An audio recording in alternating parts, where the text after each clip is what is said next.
Gambian talents alekano yenyala mandia apachaki alla boylo nyancho jollof arts. Pengunyunganya bright sangunyunganya yourself. Right for yourself, right for me. Sorry. Gambian Talent TV always feel entertainment, comedy, news, anything. Feel very nice. Gambian Talent TV wako wati jannam alkanal bulo bondije ala bulkumba ka kan touch aliya jibe music comedy favorite yalla ko entertainment na kala do ipasa balale talent Wow.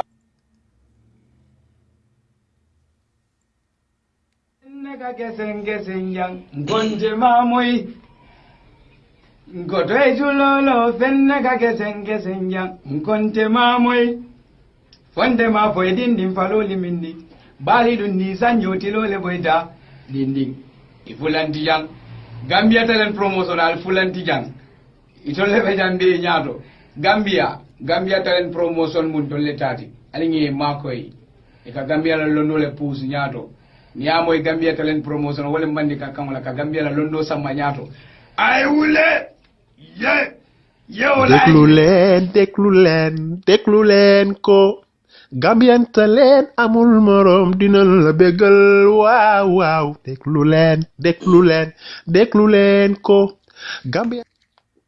One time, you know what I mean, at Gambia Talent Promotion TV and all that. You get me? So then we get this book house in Dekabi, a clue water in Dekabi, TV, fee, fancy, and I'm the Jamai, and haters.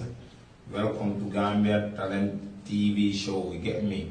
Send whole halatu bonin and Kosani Philly, symbolic in the Halenta we talk, the coffee Philly. Cause Pepper TV buneka se tundi Gambian Talent TV mo isene bay man one pack mako wa ko deny nga def lenen comme gaay ñu ñoy defé ya nga understand ñun ñoo fi ñew horal di régler lu fi manqué di mutal lu fi manqué di def lu fi ken deful mu ngi ni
Assalamualaikum suñ bokki déglu kat yi suñ bokki seetaan kat yi fu ci waay nekk ci ñeneenti koñi àdduna penku xarpu ngopp wala ngalandu ñu ngi leen ay dalal fii ci Gambian Talents TV ci beneen yoon jàkkaarloog yéen face à face Pa Ousmane Diouf nekkal leen ci gannaaw microphone bi di leen béggee fu ci waay nekk ci ñeneenti koñi àdduna penku xarpu ngopp wala ngalandu ñu ngi leen naan juma mubarak di leen baalu àq di leen balal àq ci ajuma gi fu ñu waay di seetaane yéen ñi ñuy seetaan YouTube ñu ngi leen naan ahlan was ahlan yéen ñi ñuy seetaan Facebook ñu ngi leen naan ahlan was ahlan di leen delloo njukkal dellu si war nag nañ tey jàkkaarloog yéen face à face lañ wax maay jàkkaarloog ay doomi Gambian ay ndaanaan li ma leen dee wax rek du ma indi kenn ci programme bi koo xam ne jaruta indi nka kewole ñaama sama ndaa wulara suuta tili all day every day we roll with you ñu ngi leen a jox seen loxo di leen jox seen wàccuwaay kan la ñuy jàkkaarloo tey nag di Pata PJ Seydi Kane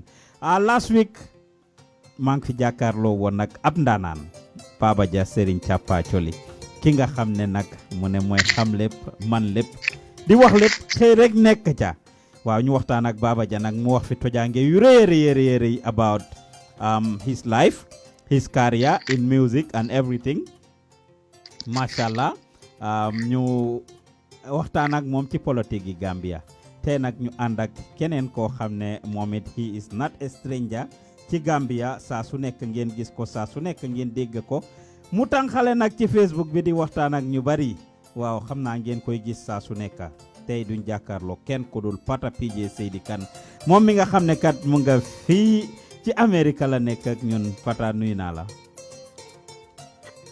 waaw jërëjëf men fii naa la xam naa ne yaakaar naa di ma lifin nag di ma boole all the time so tey maa ngi sa plateforme bi. digoon naa la ko waxtaan. sa volume bi di nga ko mun a yokk tuuti. loo bëgg dama bëgg ma yuuxu. déedéet soo munee yokk sa volume bi tuuti rek su munee yokk laa wax de dina am solo bu baax a baax. waaw parce que man maa ngi si earpiece bi so xaw ma naka la. yaa ngi si earpiece bi ok waa ñiy déglu di seetaan foog naa xam nga woon suma mbuba bi nag non. golo wàccal de sa mbuba bi golo wàccal ne ko golo wàccal nga ñu génneel kan mooy golo nii. xanaa Yaya Jammeh. Yaya Jammeh Yaya Jammeh wàcce na di yow da nga mbuute di yow da nga xewe ite be koomale ite tuta koomale It's cool though. This shirt is actually kind of like a souvenir, so I have to keep it. I have to keep wearing it. So I usually wear it on Fridays anyway. Fridays. Dinaa ñëw ak yow ci loolu nga wax ñu secret bi lan noo tax nga solal ñu mbubbi golo wàccal kon man nuyu la Pata ngee kontong. Welcome, Powers. Thank you so much. I knew about you a few years ago. I think 4 or 5 years ago. My Dan Binda came up with this name, Bundoh Patas. And you had to abuse me. You have to harass me. Nema Pata is your name. Why am I using your name? So to dega Pata la, you have another name. Yes. Was it a pseudonym? Jamono Yaya Jammeh dinañ ci ñëw ñu bari gis nañ fi ñoom honest Gambian, dishonest Gambian, citizen of the world. Fosangi tur bu nekk lañ daan gis Gambia. Is your name really Pata or was it a nickname or is it just a Facebook name? Nah, that is my birth name, man. And so by Jara nage. Anybody from Jara will be familiar with this kind of names like Jara and Kiang. So yes, that's my birth name. And then my Gisa, you were writing my full government name, including my initials on Facebook. The Powers, you did not even spell my last name right. So don't go want to change that because you say SAIDIKHAN. Nah, you don't have to change. So it's SAI. Oh, wait, ma. It's SAIDYKHAN. Seydi Kane. Not particular about my last names though. So both my names, first and last name. So it's SAIDYKHAN. Seydi Kane men na mi de yaa ma nekk di harass waaye it's okay change naa ko léegi ni Seydi Kane men na mi nag xanaa nag Seydi Kane nag mar ko mun a spell waaye anyway so ngeen ne sa real name is Pata. Yes, that's my birth name. You are the first and only person ku ma xam ku tudda Pata. That's because you don't know that country. All you know is like Farafenye a little bit, Serekunda, Banjo, and Yofi. So you will not know. That's very unfair to say. So waxe loolu kon jeexal nga ko di Farafenye Banjul. Xam naa yow man maa la gën a xam Gambia su fekkee ne Gambia rek la ñu wax. Yow man maa la gën a xam Gambia. Man mi nga xam ne I was kind of like a roaming street kid si dëkk boobu noonu. So nekkuma di def dara lu just go around the place bugging people. So you cannot know the Gambia more than me. But I traveled the length and breadth of the Gambia. Duñ ci dem duma ci debate ak yow dag ma bëgg a distract. Yeah, I see how my drama group and then the Napsa rebellious kind of thing. I remember. I recognize you. Baax na so kon xam nga ne dama yàgga wër Gambia. Why? So sa real name is Pata. Really, I don't know anybody else called Pata. Is it a Wolof name, Mandinka name, Saraxule ndax is not associated with tribe? I have no idea what tribe. But the only paras that I know. The only paras that I know are from Jara. So I almost in tribe, but I know that they're from Jara. So there are actually Gambians named Pata. Of course, there's even one in Seattle, I think. Okay. I think there's one in Seattle. I think it's from Jason or something, like Patakani or something. I think I saw that one on social media or something. Okay. I never saw it anyway. So Well, them Jara every time guy bako So I Jara remember. Kiang. Hmm? No, wait a minute, let me tell you this story. My one on Balafon, I remember it had to be in 2011, I think. Mm-hmm. Timing elections, you know. Uh-huh. So we were having a back and forth. Somebody told me, um, shut up and go back to Nigeria, you know, hang on, because they're not used to seeing my last name. Guy didn't just like product media. They were like, just like shut up and go back to Nigeria. And I was you look very nyagenak. You look like a nyak. You look, you gonna frown to that? but We gonna strip you of your birthright. yeah, but they say go back to Nigeria. I was like, God, man. So I think they only got to know it when I start writing in local dialects. That's when they understand that this nigga is really from here. You were better off though. Santa Yalla before Yaya Jammeh génne. And You no, would have bought a Bamel in Nigeria because I mean if no, you were to die in America, man, you ain't gonna go back to Gambia, do you? no, he probably would not have known, because even when he is talking about deporting people, I don't know where he would have deported me to. I have no idea. Because Yeah, he but if you probably died in America, you will not definitely be buried in Gambia. If why Yaya not? Jammeh was still He there. could be buried nowhere but in Jara. If Yaya Jammeh was still there. Huh? I don't care about that dude, man. I was gonna be buried in nowhere but the Gambia. Uh-huh. Yeah. Yéen a ngi déglu di seetaan face à face fii si Gambian Talents TV Pa Ousmane Diouf nekkal leen ci gannaaw microphone bi Pata PJ mooy suñ guest today. Pata PJ Seydi Kane, of course. You always talk about Jara. Yes, Tell us sir. about your family background. Oh man, that is gonna be tough. Actually, I will cut it very short. I'm the last of four siblings. I was actually born in Jara Sukuta, so by the way of Kanakunda. If you know Kanikunda. Kanakunda, Wuluta yeah, Kanikunda Fangoto. no, Sukuta. Immigrants, those not immigrants actually, those who settled in Sukuta just by the name Sukuta in Jara, they are from Kanakunda, so they settled over there. So I am the last of four. Man, my chat be, I'm the last of my mom. Rest her soul. I went to Armitage, University of Gambia, and then I came to Bellevue University. So, in short, I'm not pretty good at introducing myself though, but that's Jumale it. Famad. Oh Politician no, Olem. no, Huh? no, no, no, no, man. My Politician, is it father one of the stuff. big dogs in Jara? No, no, no, no, no, Neka no, no. campaign kenun My, huh? no, no, Well, no. My dinañ dugga father. ci yëf yi ñu ne da nga fees ci politique bi because I mean Yaya Jammeh came and stripped you guys off of your powers. That's why you are so angry at the No, no, dude. no, man, small power. None of my parents actually ever hold any government job. None of them. They were farmers until they died. They were not, I mean, any alcalos, Matter of chiefs, fact, or any. They didn't let hold me say this. My dad, imamship. Hmm? no, okay, my dad actually became an imam in 19. I mean, sorry, not an imam. I call it in 1996. I want to say. Hmm. I Now think. you're But coming. You just see, guys, no, and what bang you know de. Sa when you papa go to imam la when you won. go Aha. no, Hamawala, Uh-huh. when you go to these villages, there is this tradition that you can have two alcalos in the village. Uh-huh. One of them usually is the oldest of the village. The Uh-huh. oldest the oldest in the kabila will hold that, but there will also be the appointed alcalo. Mm-hmm. So my dad was because he was older. Mm-hmm. They have, I don't know how they say that kind of drum tablo. They Tablo bi. Aha. tablo. They Mm-hmm. have it now. Mm-hmm. So it was the unofficial title, but the alcalo was there. My mom was nothing but an amazing housewife and an citizen. That's all. Mm. I'm not connected anywhere. Nothing. Nowhere. Well, a lot of people may think, okay, a part of PJ or papa, maybe ni so len gisee rek because anybody that was so involved in fighting Yaya Jammeh, for the most part, was attributed to Kusa parents, wala sa family members used to hold a big position, I mean, or have something during the Well, Jawara regime and were, of course, stripped off of those privileges, those powers, whatever. So the No, no. Alkaloshi or And the Imamatu, huh?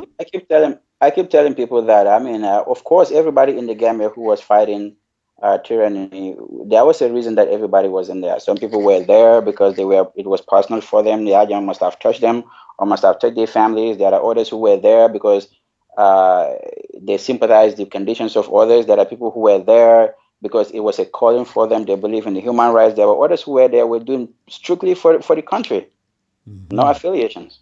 Achabok. And why were you in it? I was there because I wanted to free a Gambia. But I was, We will come to that in a little bit. So you did University of the Gambia and came to Bellevue College. When did Pata PJ came to America? I got here in early 2000, so precisely 2003, I think. So I went to Bellevue University for my master's program. Master's program. What were you studying at the University of the Gambia?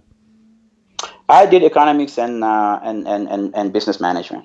I had a major in economics and business management. So when I came to Bellevue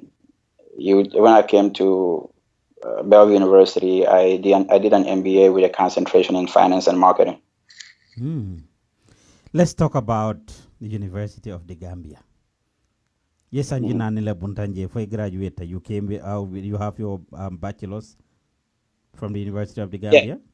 Yeah, like so when we were supposed to be kind of like the first batch, So right after high school, they have us do what they call the what people used to mark as grade 13, which was it was supposed to be a preparatory class for the university. The university extension program, right? Not the extension program. The extension program was a St. Mary's program, St. Mary's University in Canada. Oh yeah, grade 13. You are right. Lulu feka nama sense. We had some grade 13ers at sense. You are right. I'm not using St. Augustine. You are right. So after that, by the time we were done with that, they had already issued the forms for the university to start proper. So we took those, and then that's how we started. Equator Armitage. Yes, sir. Why Armitage? Danga, was it your choice? Danga feel on danga deger on bopa. You bari ñu daan dem Armitage dañ leen daan téye ñu deger bopa mo kunjaari ngol ding kunjaari ngol.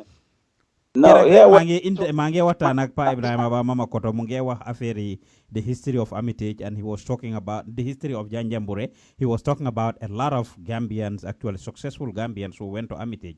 So mu ngi xamal ne combo ñu bari combo ak yeneen parts of the Gambia dinding kunjaari ngol xale yu deger bopa yep seen papa. Wow, man, I'm a provincial kid. So what happened was, man, when I was younger, and this is kind of crazy, I was playful. All I was doing was, I was always okay with school because I like school, but then I was always playing soccer. And then but one of the things that was actually distracting me was I was very playful. Damadan dock from Sukuda all the way to 6 Johnson just to go for Fura. So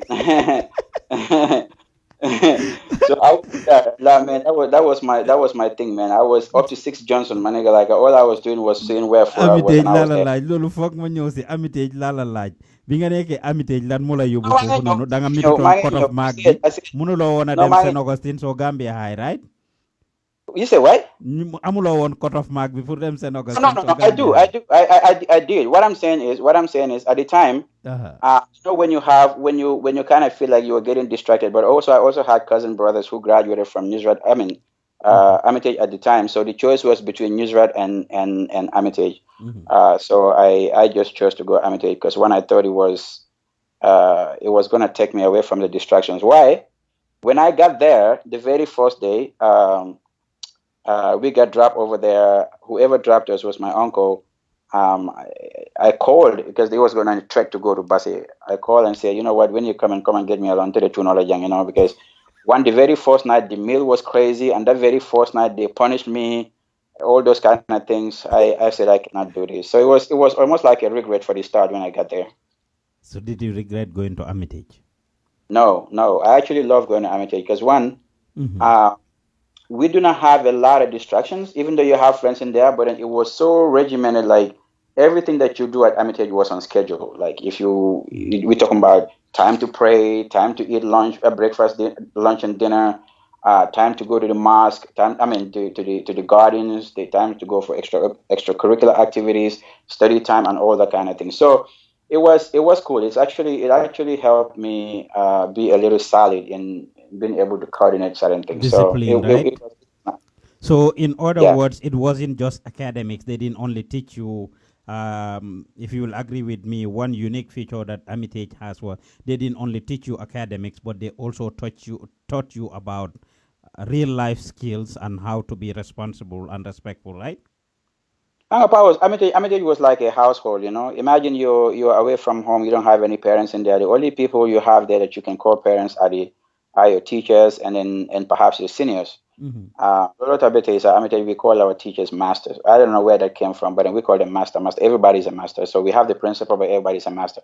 So and then authority, however it is, there are people who actually will not respect and obey authority, but you will have to be forced to, because when you are in your junior forms, you have to do your duties, and somebody will have to ask you to do this. You have to go to prayers on time at the mosque. So the Actually, seniors, so you're understanding, the seniors always have an edge, right? You tell the juniors stuff to do while a prefect.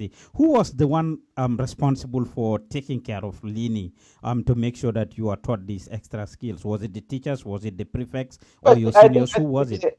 I think it's actually like an unwritten code. The school is already they're like these things are already familiar. Like, one, you know that you went there for school, right? But you know that if you're a Muslim and in prayers is at 5:30 or 5 o'clock or 6 o'clock, you know that you have to go to the mosque and pray. So basically, that part of the thing, and if you're a Christian on Sundays, you have to go to church.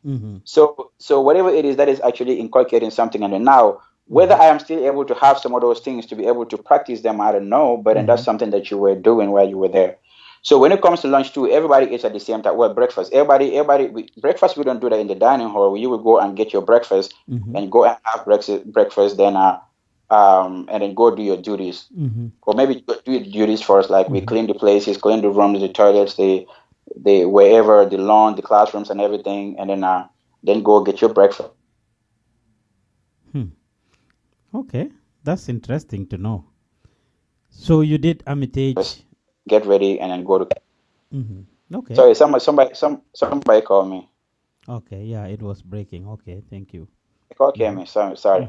So everything is regimented. Like, you have to go to school. When you wake up in the morning, you have to go to the mosque. When you come from the mosque, you have to do your chores, clean the house, the rooms, the toilets, the showers, and then the classrooms and everything.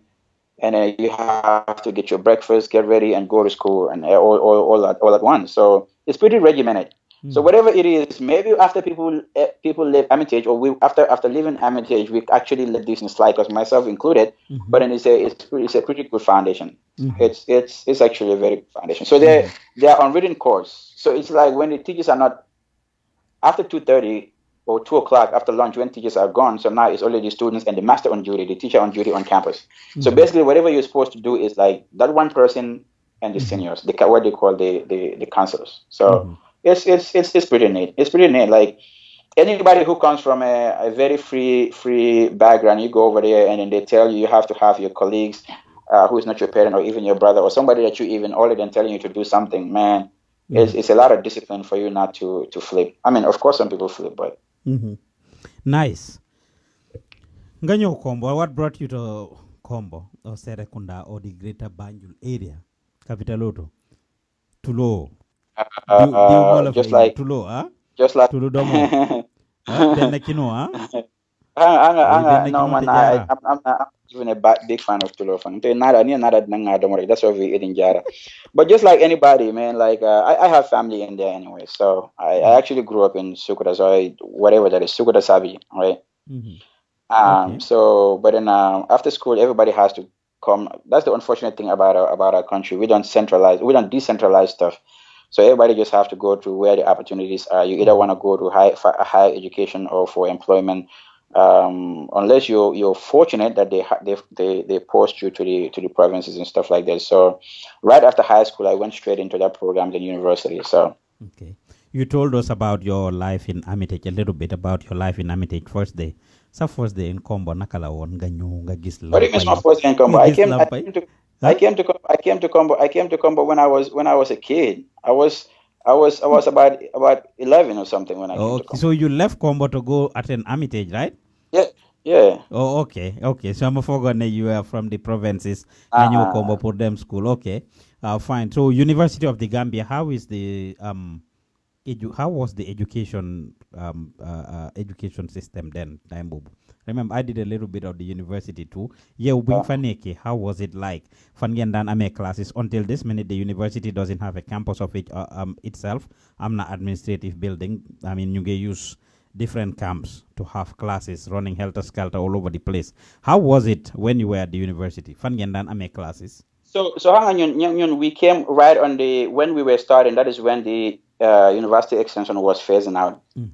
Come like Sabali Nyone on the first batch. In Sabali, and then they had the Dr. Cherno Bars, and then a whole bunch of people, and then the Bucentis, the Aliu Davos, the Bucentis, and then all of this. So they already had a little bit of a foundation. They were having their classes at MDI, GTTI, and then at the BPMU. Is that how you call it? BPMU, the one opposite, right where the university administration is right now in Canaving. So there was, I think, two classrooms at that place. Then most of the classes were at MDI at the time, and then GTTI. There wasn't any campus. So when we were starting, we did not even have books at the time. So you either have to rely on what the teacher was giving you, and then at the time, the internet was not too big. So some of us would just go to MDI to use guys and different their computer lab, putting them on a study. And then we will exchange like, so many amdara like naprin ko, you share it with the rest of the people. So until I think our second year, when our scholarship kicked in, that's when the books started coming in. But at the time, the classes were at where the building is in Canifing, MDI, GTTI. We're also going to Banjo at the SRN to use their auditorium. I did that. The SRN school, School of Nursing, right? And then they acquired the faculty building, which is the one by the junction of where Works Ministry, the one by that Canifing school. I don't know what the school of Pipeline high school. I don't remember. It was Pipeline Comprehensive. Pipeline Comprehensive. Yeah, when I was in Gambia last year, I saw a new name. I'm like, really, where is Pipeline Comprehensive? It's no longer there. There's a new school there, though. Yeah. Yeah, I remember. I think it was similar until Manbimafajuge. I mean, and I think until this day, because some of my interns are going to the university. They have classes in Birkama. They have classes at the SRN school in Banjul, MDI, GTTI, all over. So I think it's typical still, and the university needs a building. I hope we have it as soon as possible. I think now when it comes to buildings, they're okay because they have incorporated pretty much MDI and GTTI and Gambia College into the university. So yeah, but still though, it's so hard. But I used to have classes. Hey, I'm class Banjul, Bena class at 8:30 or so. By 11, nga pare for 12 or 12:30, yang wara neka Birkama or MDI. It used to be crazy. Nga wara 3 classes, B Banjul, B Birkama, B MDI fufu. It wasn't definitely easy, and until this day, I'm not my interns. Like most of my interns are actually University of the Gambia students, and it's definitely difficult.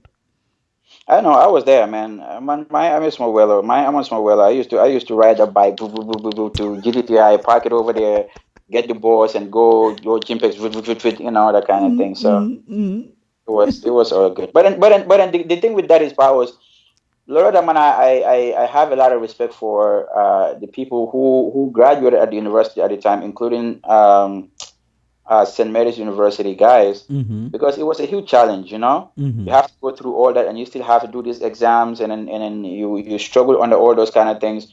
When we were starting, we were lucky because some of the lecturers that were with the St. Mary's at the time were retained. We have some lecturers from Nigeria, and we have a few lecturers too.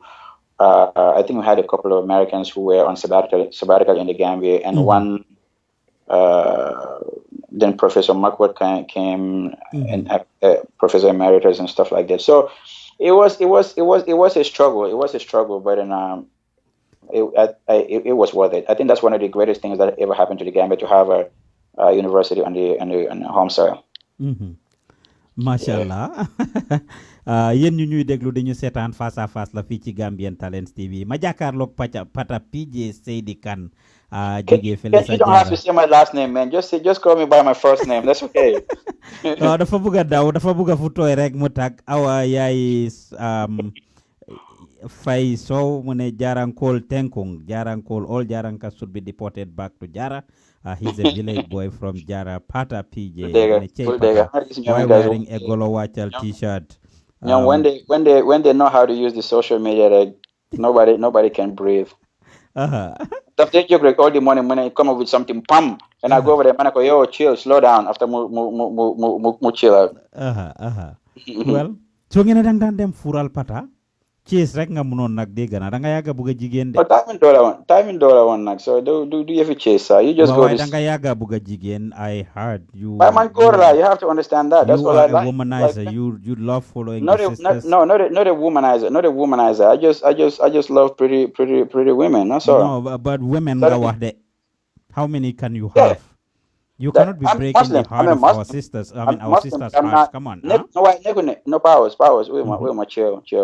The womanizer thing is. You don't run the show. I run the show. This is I'm gonna get you. I'm gonna get you. Okay.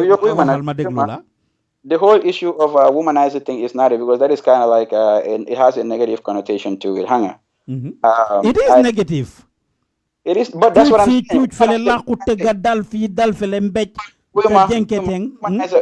Womanizer is negative, but I'm telling you, I am not a womanizer. I just love pretty women, like Okay, and so it's not like, huh? How many girlfriends do you have at any given time?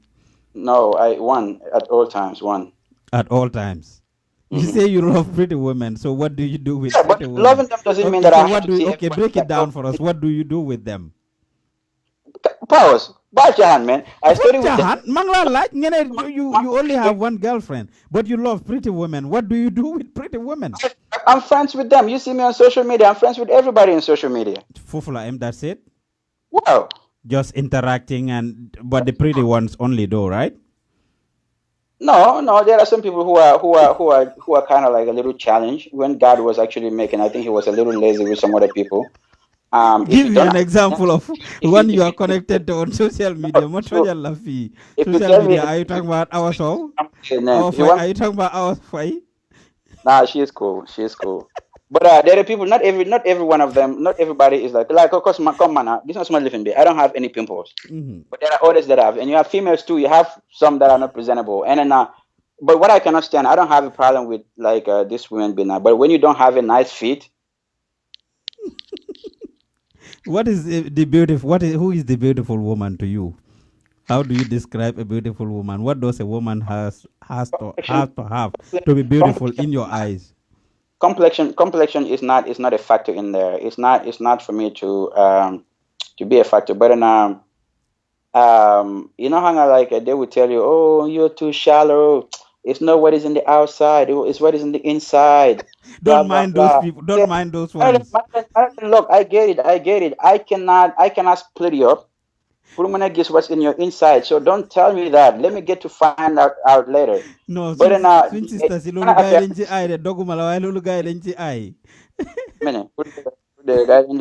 so external features are cool to me. You just be presentable, just be clean. You're good. Put yourself together. What do you mean external features? Meaning, go plain. External features, what? I mean, you have beautiful. That's what I'm saying. As long you can be the internal beauty that we keep talking about. Everybody has that, but then you cannot look at Don't mind the sisters with that internal beauty thing. They wish deep in their heart. They wish they have all the things that you're about to say, man. Describe them. Go ahead. I'm listening. And I'm not big on those. Like, oh my God, it's the inside. You're too shallow. Oh my God.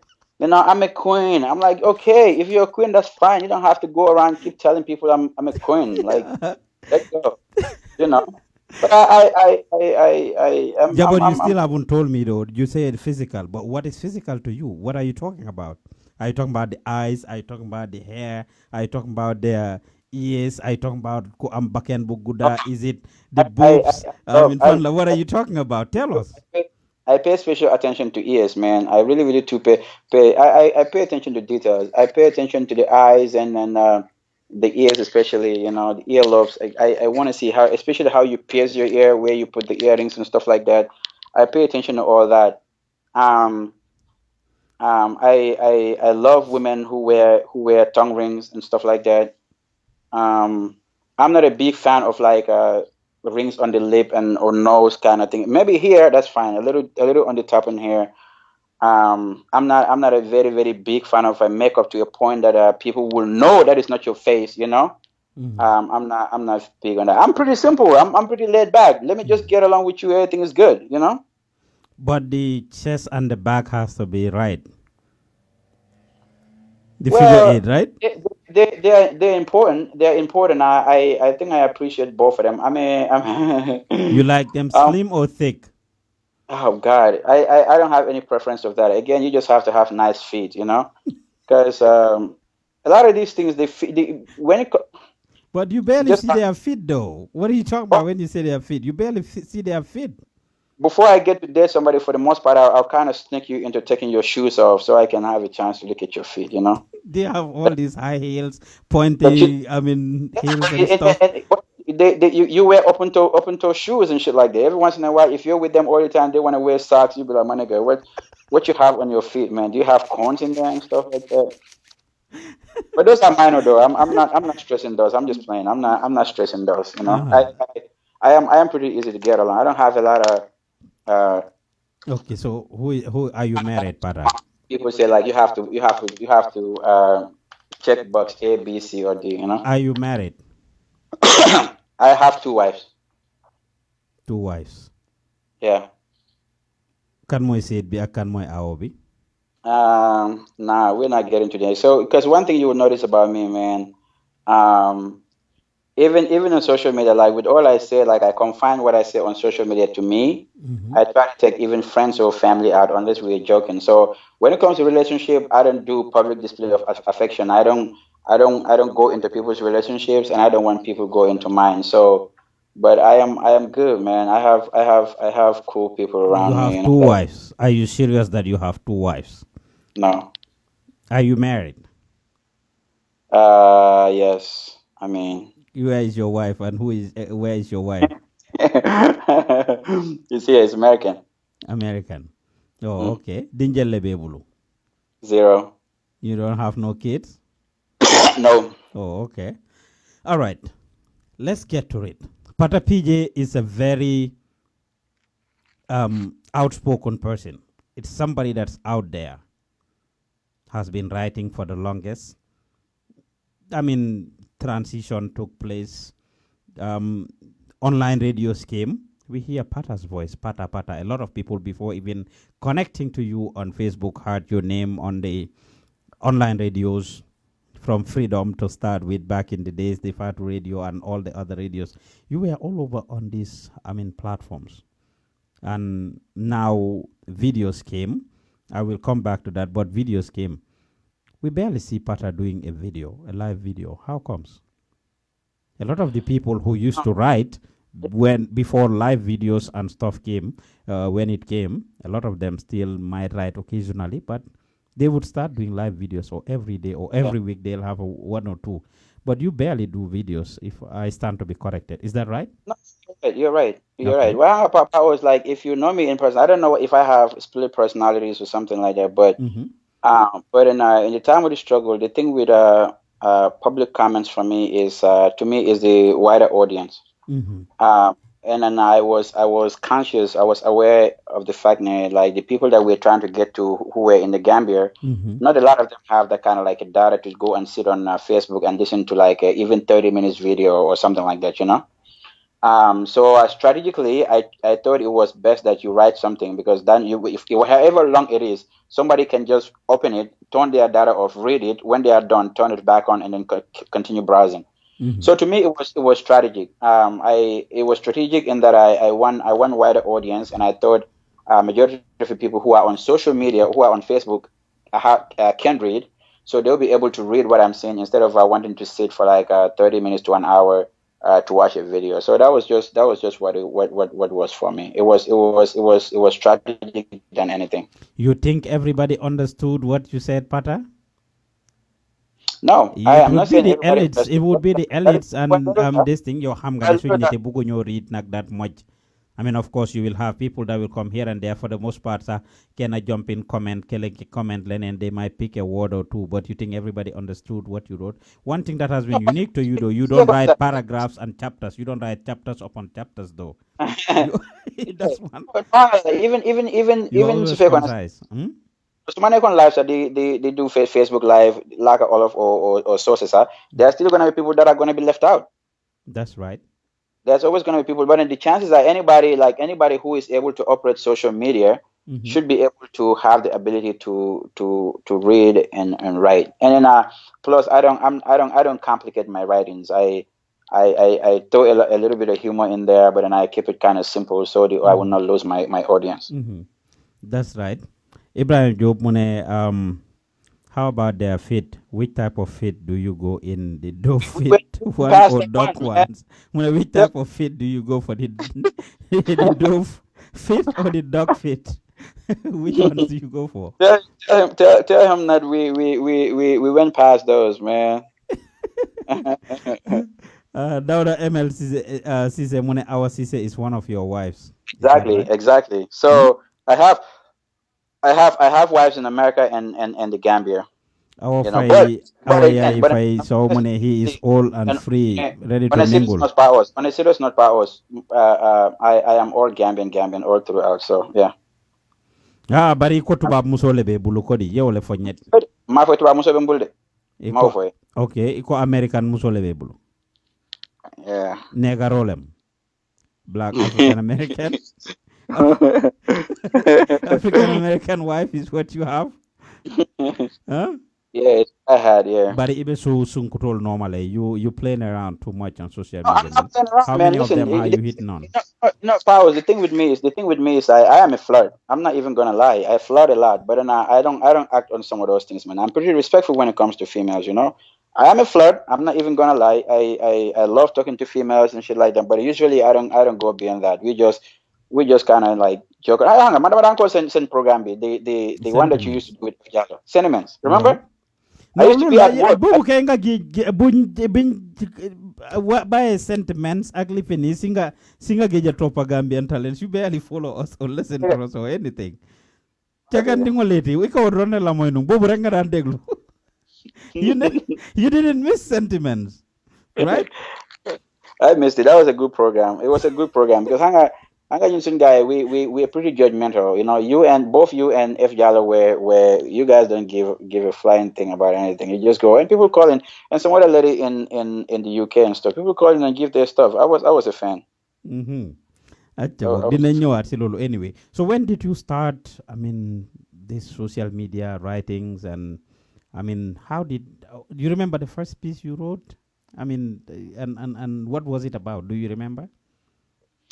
Well, Hanga, like the whole issue of social media has changed. Well, the advent of social media with Gambians was not too major, especially when it comes to politics until around 2009, 2010. You know, but then when I was in the Gambia, when I used to go to MDI. I would go to MDI when I found out about Gambia L. Gambia L, for those who might not be familiar, was a kind of like a Gambia Post and Gambia L. It was a listserv. You know, it was people do things, send it to emails and stuff like that. So when I found about, excuse me, when I found about that, I used to sneak into Gambia MDI, print those things, go and read it, we share them around and stuff like that. So that's how it was for me. And everybody would have, like, some of us who were in the Gambia would have like fake emails, just go to be able to read those things, and sometimes just print it and go home and read and stuff like that. So in America, when I got here, you know, there was a time that everybody was like, especially after the 2001 elections, because I was in the Gambia for 2001 elections. And then I remember I used to mount on my bike. I was living in Fajara at the time, Bakau, and then I would just mount the bike. After class, I would go run over the UDP campaign caravan and stuff like that, especially at the election times. And um, so after the 2001 elections, everybody was like, "Oh my God, this man is going to stay here for so." So I came over here. Everybody got deflated a little bit. 2006 election came. When they were doing that, we were kind of a little excited, but there wasn't a lot of radios. I mean, there wasn't. It was. I think it was like. I, I cannot remember Guyanaco or something. There was a couple of radios that were actually, but they were not too big. Or Gambians and social were not too big on those at the time. So I think it was not until after the 2000, leading to the 2011 elections in 2000, yéen a ngi déglu di seetaan face à face fii si Gambian Talents TV. after that, that's when a lot of people actually started. Sorry, man. Yeah, you had Niggas a is call, calling right? me, man. Yeah, niggas is calling me. Okay. Especially after Dr. Yana got sentenced, and then the mile two executions. A lot of Gambians started paying attention to this kind of thing. So that's when the proliferation of thinking. But then I was on. I cannot remember what my very first piece was, but I think there must have been a little bit of jabs here and there, like yeah, Jimmy just need to do this, blah blah blah. Yeah, Jimmy is this, UDP this, those kind of things. But I cannot remember exactly what was the first thing that I wrote. So until this day, you continue to write. Is social media a part of your life that every day you must post something, or a couple? It is a part of my life, but I don't have to post something. What I do is, because my thing is like I am very opinionated. I am very very opinionated. Sometimes I have thoughts that I just cannot control, and then I like to believe that I'm an independent thinker. So I don't really care. Well, not care. I don't have to say it that way. But I know, however I feel, whatever I feel, I just want to project it. And one of the habits that I have is like when I wake up in the morning, first thing I do, and that's not just now. When I've been having GRTS since 2014, 15, I think. So what I was doing was, I have that not because I want to see IJM's face all the time, but what I want to do is I want to be able to get up in the morning and see what's going on in the Gambia. I used to do videos and do voiceovers. I call GRTS archives, because I'm not into the habit of breaking news, because I'm not a journalist. But I want to give my opinion on things that are going on, and I also hate it. Making things of Yajam, because I don't want people coming up to say, "Oh my God, PJ said this and he's lying." It comes out to not be true. So, man, when I wake up in the morning, the first thing I do until today is make my rounds in the news. I'll go to the Point newspaper, Foria, Standard newspaper, all the kind of things, and I'll browse through the Facebook to the State House pages and then notable people's pages and see what's going on, and then to form an informed opinion or something like that. So I don't have to write something every day, but then if I see something that I feel I needed to say something about, I just put that up. But you are always writing, though. Almost every day, Pata will have an opinion on what is happening in Gambia. Right. A lot of people will say Pata has too much time. This dude doesn't skip anything, man. He's always. I hardly skip anything, but then I guess that is because one, I am petty. I am very petty. But then the second thing also is Facebook makes it very easy. Everybody has their phone in their hands, and the nature of my jobs to have it in a way that I have the ability to sit in my little office with my phone next to me and stuff like that. So that is why I guess that's also one of the reasons I am not able to do a lot of Facebook lives. The ones that I do, if you see, I'm either in my car or I'm on break or something like that. But then I don't have the whole thing of sitting and wanting to do that. So if I am off work, I'm going to school or something like that. But my phone is always in my hand, so I guess that's why I can just browse or see something like and then throw it out there. Okay, what is that one post you think touched a lot of lives or had gone the most viral from all the posts you have been putting out there over the years? Oh man. That's gonna be tough.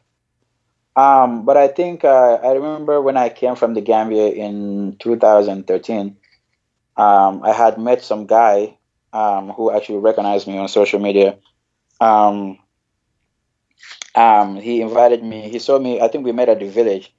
he said, "Oh, I saw you guys on Balafong said that you were here, so I came over, blah blah blah." So he said, I wanna meet you." So we went and have some.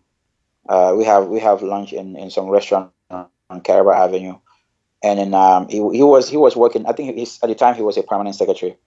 He started complaining how things were going, how they were frustrated, blah blah blah. So when I came in, I gave my account of what was going on in the Gambia, because it was about 10 years since I left the Gambia, and I was going back for the first time. So I gave my account of what my take was in the Gambia, how I thought things were so bad that we need to do something to change things. So when I posted that, I think I published that to almost all the major news. I put it on my wall, and then most of the major online newspapers picked it. I think that was heavy, because that man, as scared as he was, you could tell. That's when I actually get to understand that a lot of people who were working for the system in the Gambia were not necessarily with the Yaya Jame, and then they want, one, they have to earn a living, and then two, some people just have to be from within to be able to keep things working. We cannot have everybody be angry with Yaya Jame and just quit, and then we have a failed state, So that's one of the things. And then after that, that's when I kind of became a little careful with my comments, to say, because if you notice my comments, like I don't write about individuals. My target at the time had been ministers to the president, because people who were in decision making positions, especially those who hold political decisions, were key. I don't even write about a lot of ministers. I remember I had written something about Sabali when he was appointed as a minister of Secretary General and Minister of Presidential Affairs. I written something to say the marriage between the Secretary General and the minister is illegitimate or illegal. I think that was one time I wrote about Sabali, and until the time that he had read some statement on TV about Jame and Mandinkas, I had said something about that too. But besides that, the only other person I had written something about was the president, and then the VP, and then which at the time was on any time that we get to the April 10, 11, I'll write something, and of course I will mention her. But then I chose deliberately not to be talking about people who were in unless you want to do something that I thought I need to mention. But my focus was not on the individuals. I'd rather say something about their offices, their positions, than their persons. One, I don't even know them.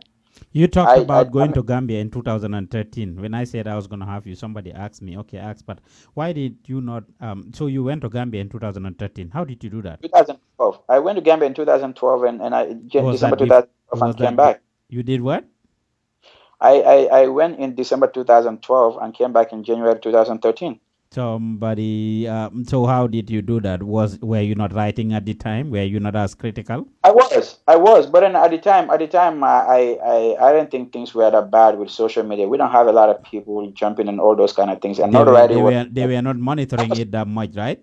Yeah, I was scared. I was scared to death. I remember I just saw one of my friends joining here. She always be like, "Oh my God, are you okay?" And then the stupid me. I was in the Gambia updating stuff, because I remember I went to traffic light and then post a picture of myself in the Gambia. Everybody was like, "Oh my God!" And I did that on purpose, because one, I was kind of a little afraid. I was like, "Yo, if something happened to me in here, let somebody know that I'm in the Gambia. I just don't want to sneak in, and something happened." They keep saying that, and that was about the time that they were saying that like Mamusisi and others were taken, were lost, and then Babali and others were arrested, and then. Barrow came with those revelations of what they did with these people. So I had to put myself out there in case something happened. They would not say, "Oh, he was not in this country." So partially it wasn't like bravery, but it was jotea. It was the opposite, right? Look, this is why, man. I don't blame Gambia people who were in the Gambia and were quiet. Not necessarily quiet, but because one. You have to preserve. Let's respect that fact. There is absolutely no way that anybody who does not have any sort of a clout or any backend to say that you're going to be in that country to single-handedly challenge the president. It was dangerous. That is why I have a lot of respect for politicians and people who belong to these political parties, and they show their face, especially at the time. There are certain parties that or there is a particular party that it's kind of like a taboo for anybody, suicidal for anybody to affiliate yourself with those kind of people. So I'm not one person that was always beating them. Oh, you were quiet, you were this. Now, the people that I have a problem with is those people who preserve, who self-preserve, and not for selfish reasons. You were in the Gambia, you were scared, you were not able to talk. But then you now have the audacity to look at people who were showing their faces in the Gambia talking, and you look at them, start calling them names. That is why, man, you will find minus the jokes that I do with Suleiman Bokarsi and then others about with Khalifa and stuff. I have enough amount of respect for these politicians. I do have a great deal of respect for them because for 22 years these people were they were not having they were not having any kind of earning in that country to be able to sustain their families, but they stuck through it. So for us to turn around today and start calling those people selfish and greedy, it baffles me. But yeah, a great deal of respect for people in our For country. those of you just joining us, you are watching the Fasa Fast show on the Gambian Talents TV. Pa Ousmane Diouf jàkkaarloog Pata PJ Seydi Kane ñu ngi leen ay nuyu bu baax a baax. Nata Mas mu ne you are a foreigner. Saja Kamara mu ne yes, Pata is here in Seattle. He said we have a Pata in Seattle. Alaji Desmond Bailey mu ne what I have learned in the Gambia that some of the Gambian don't know Gambia. He said some of the Gambians don't know Gambia. Rudy Davis said, I love the people of the Gambia. Mamfalo Jabang said, thank you very much. Sise Bakari said, yeah, you are telling something real, bro. Our soul says, Che Pata PJ, why wearing a gala shirt? She said, she's your Nyominka auntie. Dauda MLC say, Paos, he's naive. We are operating a strip club and chicken restaurant at Senegambia very soon. Oh my goodness. Are you for real? You have a strip club? No, you've been talking about this strip club stuff though, Pata. I have been talking about it since 2000. In fact, I remember when I was in Gambia, I did a post about it. I said, look, I came over here, I was surveying. There's no strip club in here. There was not a kind of like a crazy chicken wing spot in here. And I said, one of the investments of the Yajame is for me to open a strip club and a wings restaurant. And I was like, oh man, why do I come up with this idea? Because Jame was going to steal it. So I am big on that. I think there's a potential in there that people can make a lot of money out of strip clubs in that country, man. After all, they do what they call Tanabe, right? Tanabe. And the pasa, right? And the kids doing the pasa. Yeah. And when I went to Gambia in 2012, my cousin took me to some Tanabe night. It was so good, man. But you were scared to go back though. 2016, you dare not mess with going back to. You wouldn't take that chance, right? 2016, as in when? Yeah, when Yaya Jammeh was there. Let's say until actually, October of 2016. I was going in April 2016. I think the day that I was leaving the Gambia was when Solo Sandeng and others actually got arrested. So I stayed in Senegal. So I didn't get to go. Oh, okay. I'm not Kumanewa Pata PJ hasn't traveled. Maybe the person missed your travel, say because I'm Kaito sort of Latina. Because if he did, since Yaya Jammeh left in 2016, last year especially, strugglers, everybody joined the bandwagon. Everybody was in Gambia, except him, Gisuin Pata. What was going on? Faman Kaitole Sotobang for Baba Jaka Memfoleng abe $12 hour do and he's not able to earn enough to go. What's it about? A couple of things. Maybe they are right now. I'm just playing. But if I were not able to leave, your camera is a little blurry, Pata. Do you mind moving around or something? Or I have no your idea, camera man. is a little blurry. I don't know, man. Maybe it's my light. Your image, yeah. If you can move around away from the light, because you are the light. How am I supposed to do that?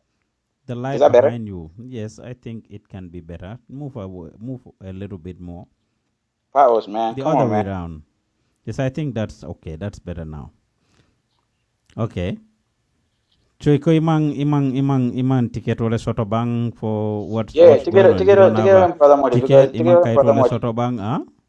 No, ticket on Pradamoti, man, because I have been wanting President Barrow to buy me a ticket for a long time. He never did. And I'm just playing. I'm kidding. Mm-hmm. Before they take that sound bite and keep saying that that's what I want. Why didn't you go to Gambia? I just never had time because I was going to school. I'm working. I'm going to school. That's just about it. But hopefully hopefully, I will go sometime soon.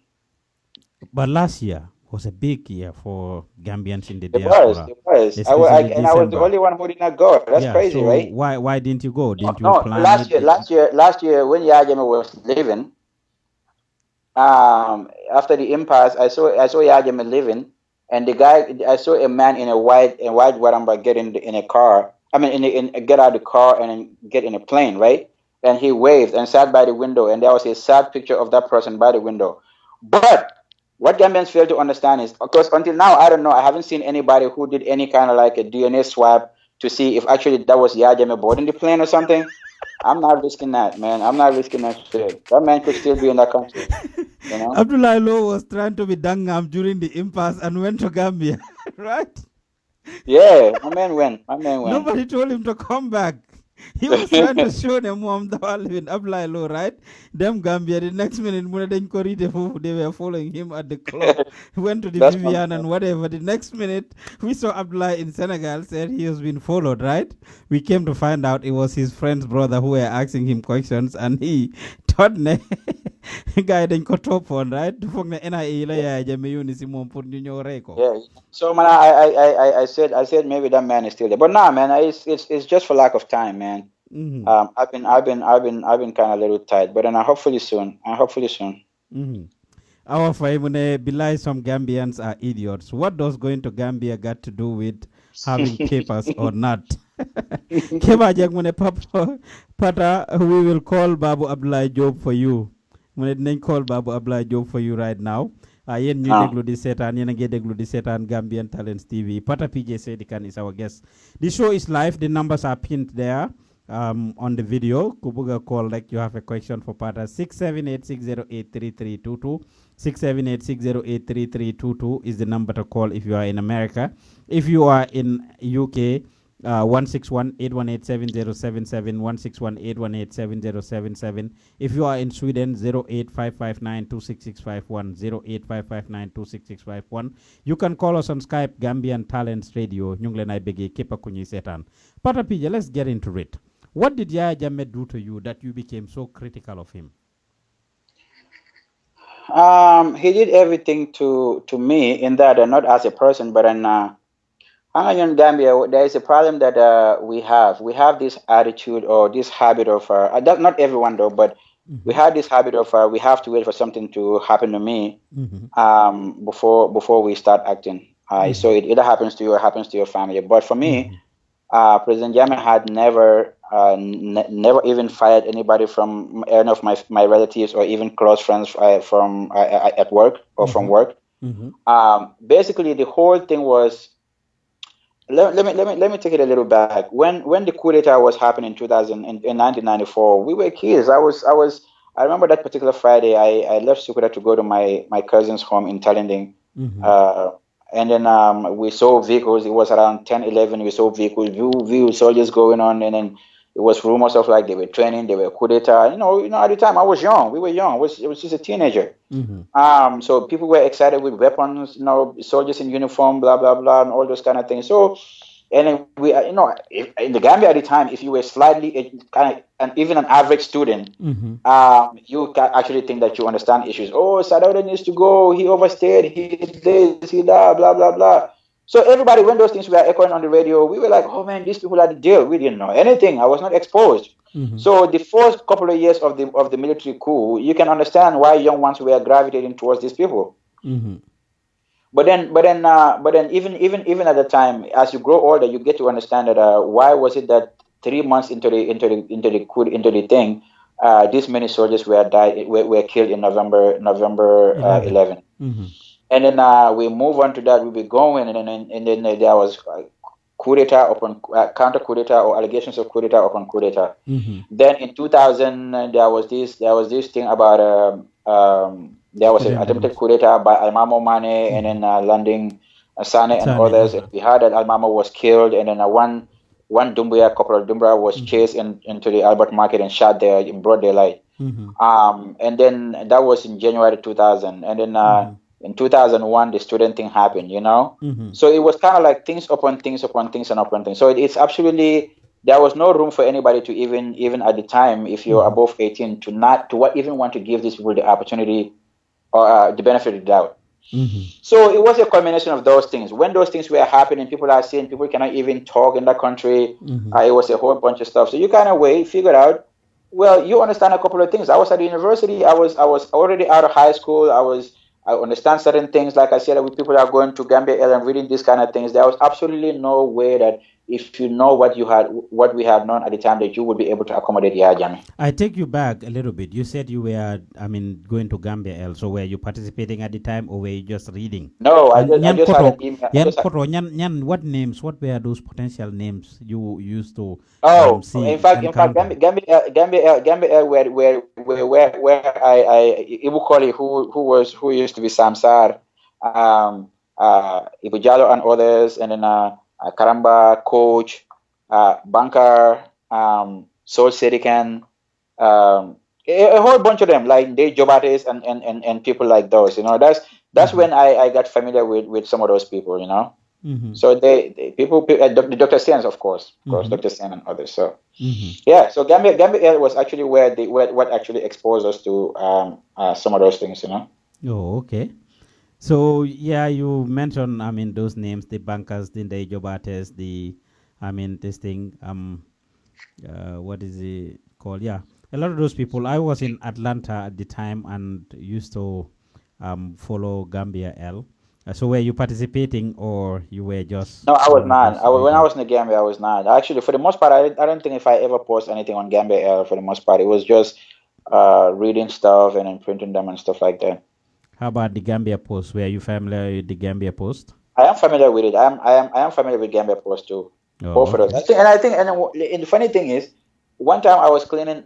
If I'm able to go into my bedroom, I was going through some of my stuff that I came with when I was in the Gambia, and I saw a printout of one of the things that Samsar used to write, the coup in the Gambia parts, for I don't know, 1 to 100 or something like that.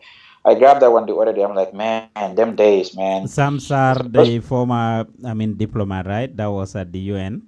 Yeah, Deputy ambassador. He wrote about coup under the name of Ibu Koli. He wrote about a coup in the Gambia to give a thing of what was happening in the Gambia, why the coup did happen, what happened, and all those kind of things. And then so people have been hiding behind pen names since the Gambia Post days, of course, yeah. Okay, and Facebook too, the same thing. We had a lot of these names. So you didn't hide your identity and you were writing.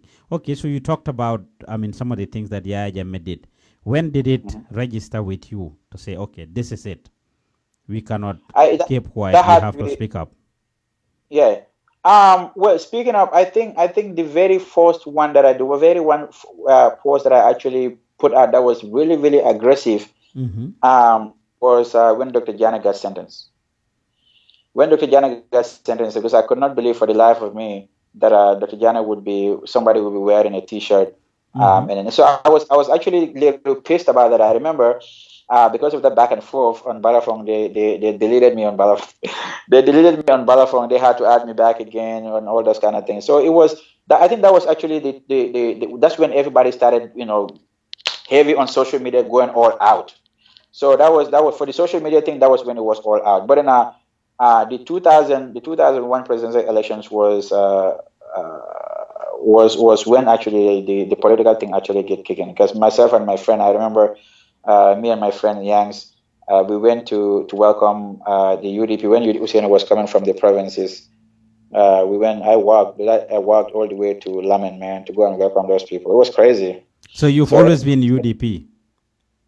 Of course. Xew si jamono ji gisuloo ma welcome la yeloo suma yeloo baax na de wax congratulate loo ma sax suma yeloo baax na de moo tax ma welcome la yeloo ya xew si jamono tay But it's not even yellow. This is white, man.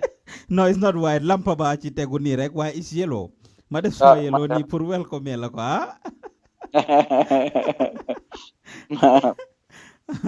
Anyway, so interesting. You were in Gambia. You used to participate in the rallies, right? UDP rallies? Not participate. When you say participate, that means like you're going on a political platform. Okay, attend rallies. Ibrahim Adiba was the one doing that. But then, and the funny thing is, like, I know Ibrahim since 1999. Ibrahim Adiba, okay. I lived in their compound in Brikama. Okay. That's my man. And he was all out Yeah. still then. He Ibrahim, didn't just come to... Ibrahim was young, going to those places. I used to go with Ibrahim to Keba Fati's compound. Keba Fati actually was the chief security for the UDP, and we would go to Wajuara's compound. Oh, Ibrahim is a political being, man. That's my man. Well, So I interviewed him 2 weeks ago, and he said 2021 he's gonna quit his job at the embassy and he's gonna go back to politics full time. That's what he told me 2 weeks ago. I interviewed him at this embassy in Saudi Arabia. Okay, so you were writing, Pata, very critical of Yaya Jammeh, and it was going. You added your voice. You were always calling to the online radios and participating and contributing financially, or you didn't contribute? Did you contribute financially too? Of course, I have to. You I have to. You contributed financially, and you were also speaking up on the radios and sharing your 2 cents about what was happening. Were you just talking, or did you have facts? Well, you can go through my wall and see. And there's one thing about me. I don't delete any of my comments. I leave them there. There was absolutely no need, and I even used to say that on the radio. I said there's absolutely no need for anybody to lie against President Jammeh, because he had already given us a lot of opportunities. Yaya Jammeh was just hanging himself. He was always hanging himself. And that was why when some journalists or media outlets put something out there that I know is not true, I don't even get close to it, because I said to myself, we're discrediting ourselves. When we say something that is not true, the government comes out and says this is not true. That's going to take a little bit of legitimacy in some of the points that we're making. So there was absolutely no need for anybody to lie against President Jammeh. And plus, I was not giving news. What I would do is I would go to the newspapers, wake up in the morning, see a story, and put my thing in there. If at any point I thought I needed to say something that I feel people back home would need to hear or they shared, we would do it. Because especially when Barrow and some other people were coming to freedom and they were giving accounts, not everybody has access to freedom. They block freedom in the Gambia and stuff like that. So it was easier. It was easier for some of us to actually put those in writing, so people can read and write and see how those things are. So there was no need for anybody to lie against President Jammeh. I take you back a little bit. You said you wrote about Sabali when he came on GRTS and read the statement. How did you feel when you watch Sabali going hard on the Mandinkas and saying all the things that was said in the statement, which he said he was just a messenger and we shouldn't shoot the messenger? He said Yaya Jammeh just told him, just like any other SG, to just read the statement. How did you feel being a Mandinka when you heard Sabali, who is also a Mandinka, reading a statement that was that hard? Man, I mean, the thing with me was not necessarily because I was a Mandinka. That was not too big on it. Now, the issue of not shooting the messenger doesn't make sense. Now, one, that issue of thing. I think if it was an external affairs issue, because not President Barrow, Jammeh at the time had accused the UDP of being used by foreign governments to destabilize the country. So it was either a foreign affairs issue, an external issue, or was an internal issue. If it was foreign affairs issue, an external issue, I would expect the foreign minister to have addressed that issue. If it has something to do with an internal security, that it was threatening our internal security, I would have expected the interior minister to do that. Now, one of the reasons why Sabali should not even have taken the position of a minister of presidential affairs in that capacity, if Sabali is telling us that he read that in his capacity as a secretary general is supposed to be the head of the civil service. What are you doing into something that is political? Yeah, but let's be honest here. You just said it that you understood why a lot of people were working for Jammeh. And working for Jammeh meant you doing anything that he told them to do. You continue to hear these things, huh? Listen. I qualified that to say it. I was interested in people who were ministers going up. But that's what I'm telling you. No, what I'm saying is... Listen. Sidat Job, who was a minister of foreign affairs, when he was out of the country and President Jammeh had expelled, give a personal non grata to the EU or a UK representative, ambassador to the Gambia. He came and thought that this is not what he's supposed to do. He resigned. I will forward in all of a challenge. Sidat Job wax nga fi bu yaagut ne ñu bari def nañ dara. You went to Gambia in 2012. You definitely couldn't have gone in 2016 simply because Sidat du mom can resign. We have the Teres Ndong Jatas and quite a good number of people who resigned during those time. Not only that, and they got away with it. Not only that, by Manyo, even Gambian musicians. Killer Ace is not the first person that sang for Yaya Jammeh. Pepe House Crew, I used to remember. Then we had programs where Pepe House Crew will say, Gambia Banjula Tangay, bari yo, motax suma way daw dem deki Pepe Lai. Kani Lai they used to refer to. Pepe House Crew used to sing that all over. I remember fugitives singing ak penchabi woy dugu bi malo bi dafa ser wañi len dotir bi diwlin bi dafa ser. The Gambian musicians were singing songs for Yaya Jammeh and nothing happened to them. But when Killer Ace did it in 2015, what did he do? He ran away. So some of the people you are saying, yes, they could have done it, the Sidat Jobs, New Recha, if in 2014, 2015, 16, Sidat was to do the same thing, trust me, Lenin Mokofa Feka. Okay, no, Uyuma, man, I'm not saying you need to confront, and I'm not told you that they don't have to confront the President Jam. But this is what it is. Maswanekon Banjul, and I know I have the potential to be a minister. The president appoints me, and I know absolutely any way that I do not agree with what this president is doing, and I have to take an important position, policy or decision-making position like a minister. I would have declined it. But that is declining was suicidal. During those days, there was nothing that any of them could do to get away with Yaya Jammeh. Hang on, let me tell you something, man. Human beings, we have conscience. We have conscience. If you have conscience, you cannot be working in an environment that you know is not feasible. Even though we know you need to feed your family, we get it. But if it is an important position that you know what you're going to be doing in there is entrenching the dictatorship, I cannot understand why anybody would do that. That's why I don't. If you listen to them, Dembarek Mangedeglo, former CDS Usman Baji, in one of the interviews he had, and he. Hold on, let me grab my charger. It looks like my phone is dying. Yes, he was saying the same thing. Usman Baji was saying the same thing. As CDS, there were a lot of things that came as order that he needed to do. He was the head of the military altogether, but a lot of things were happening at State House that he was not aware of at all by any means. Sol Baji was the one in charge of State House. They were doing a lot of things, even the setting up of the junglers, and the like. Hey, Narek Mugislen, a military unit was set up under the Gambia Armed Forces that he wasn't aware of. He talked about how, a lot of things were happening, he did not know about. And he was supposed to be the CDS.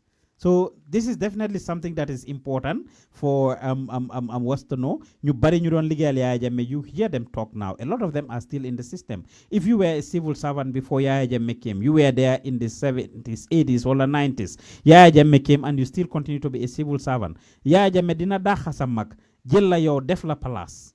Wala like in CDS case, mu jël brodam def ko IGP. The next minute, mu japa brodam bi tej ko. What could Usman Baji have done? Mune decided to resign a couple of times, and Yaya Jammeh will not honor his resignation. According to Usman Baji, he resigned a couple of times. Yaya Jammeh will not honor his resignation. Why there were a lot of challenges that were actually involved, a lot of reasons as to why it was going to be hard for these people to actually decline, because during those days, Yaya Jammeh, it was either his way or the highway.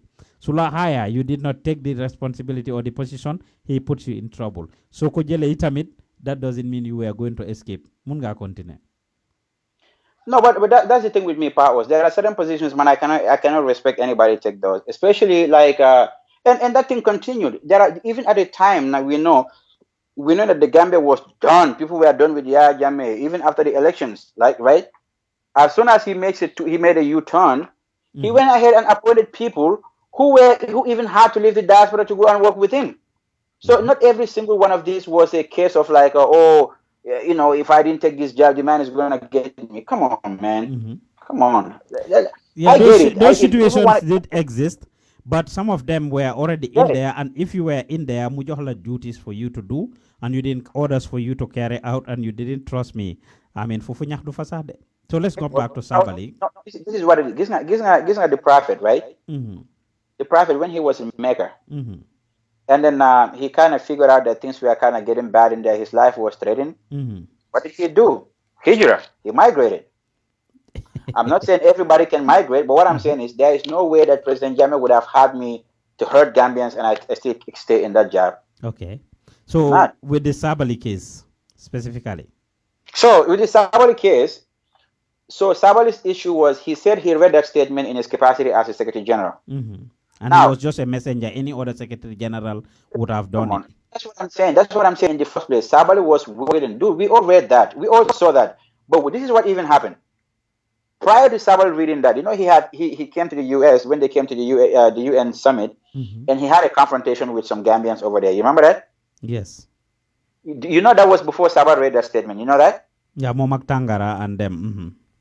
Did you know even when he was sitting over there, he was having some kind of like insulting back and forth with Nyom Omar Ba and then all those kind of confrontation with Nanama and others.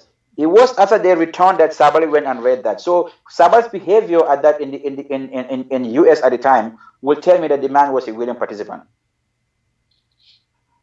It was. No, honestly. And well, now he is having a lot of interviews and he's going about claiming he did a lot to fight the system. Yeah, he tried his best to change, to effect change, like all of them that were in the system are saying that they did their best. But Yaya was a loner. Yaya was an outcast. Monkey and Allah, he was the one in charge and nobody could defend. That's what they are all claiming. They can say that, but you know whose account we are going to believe?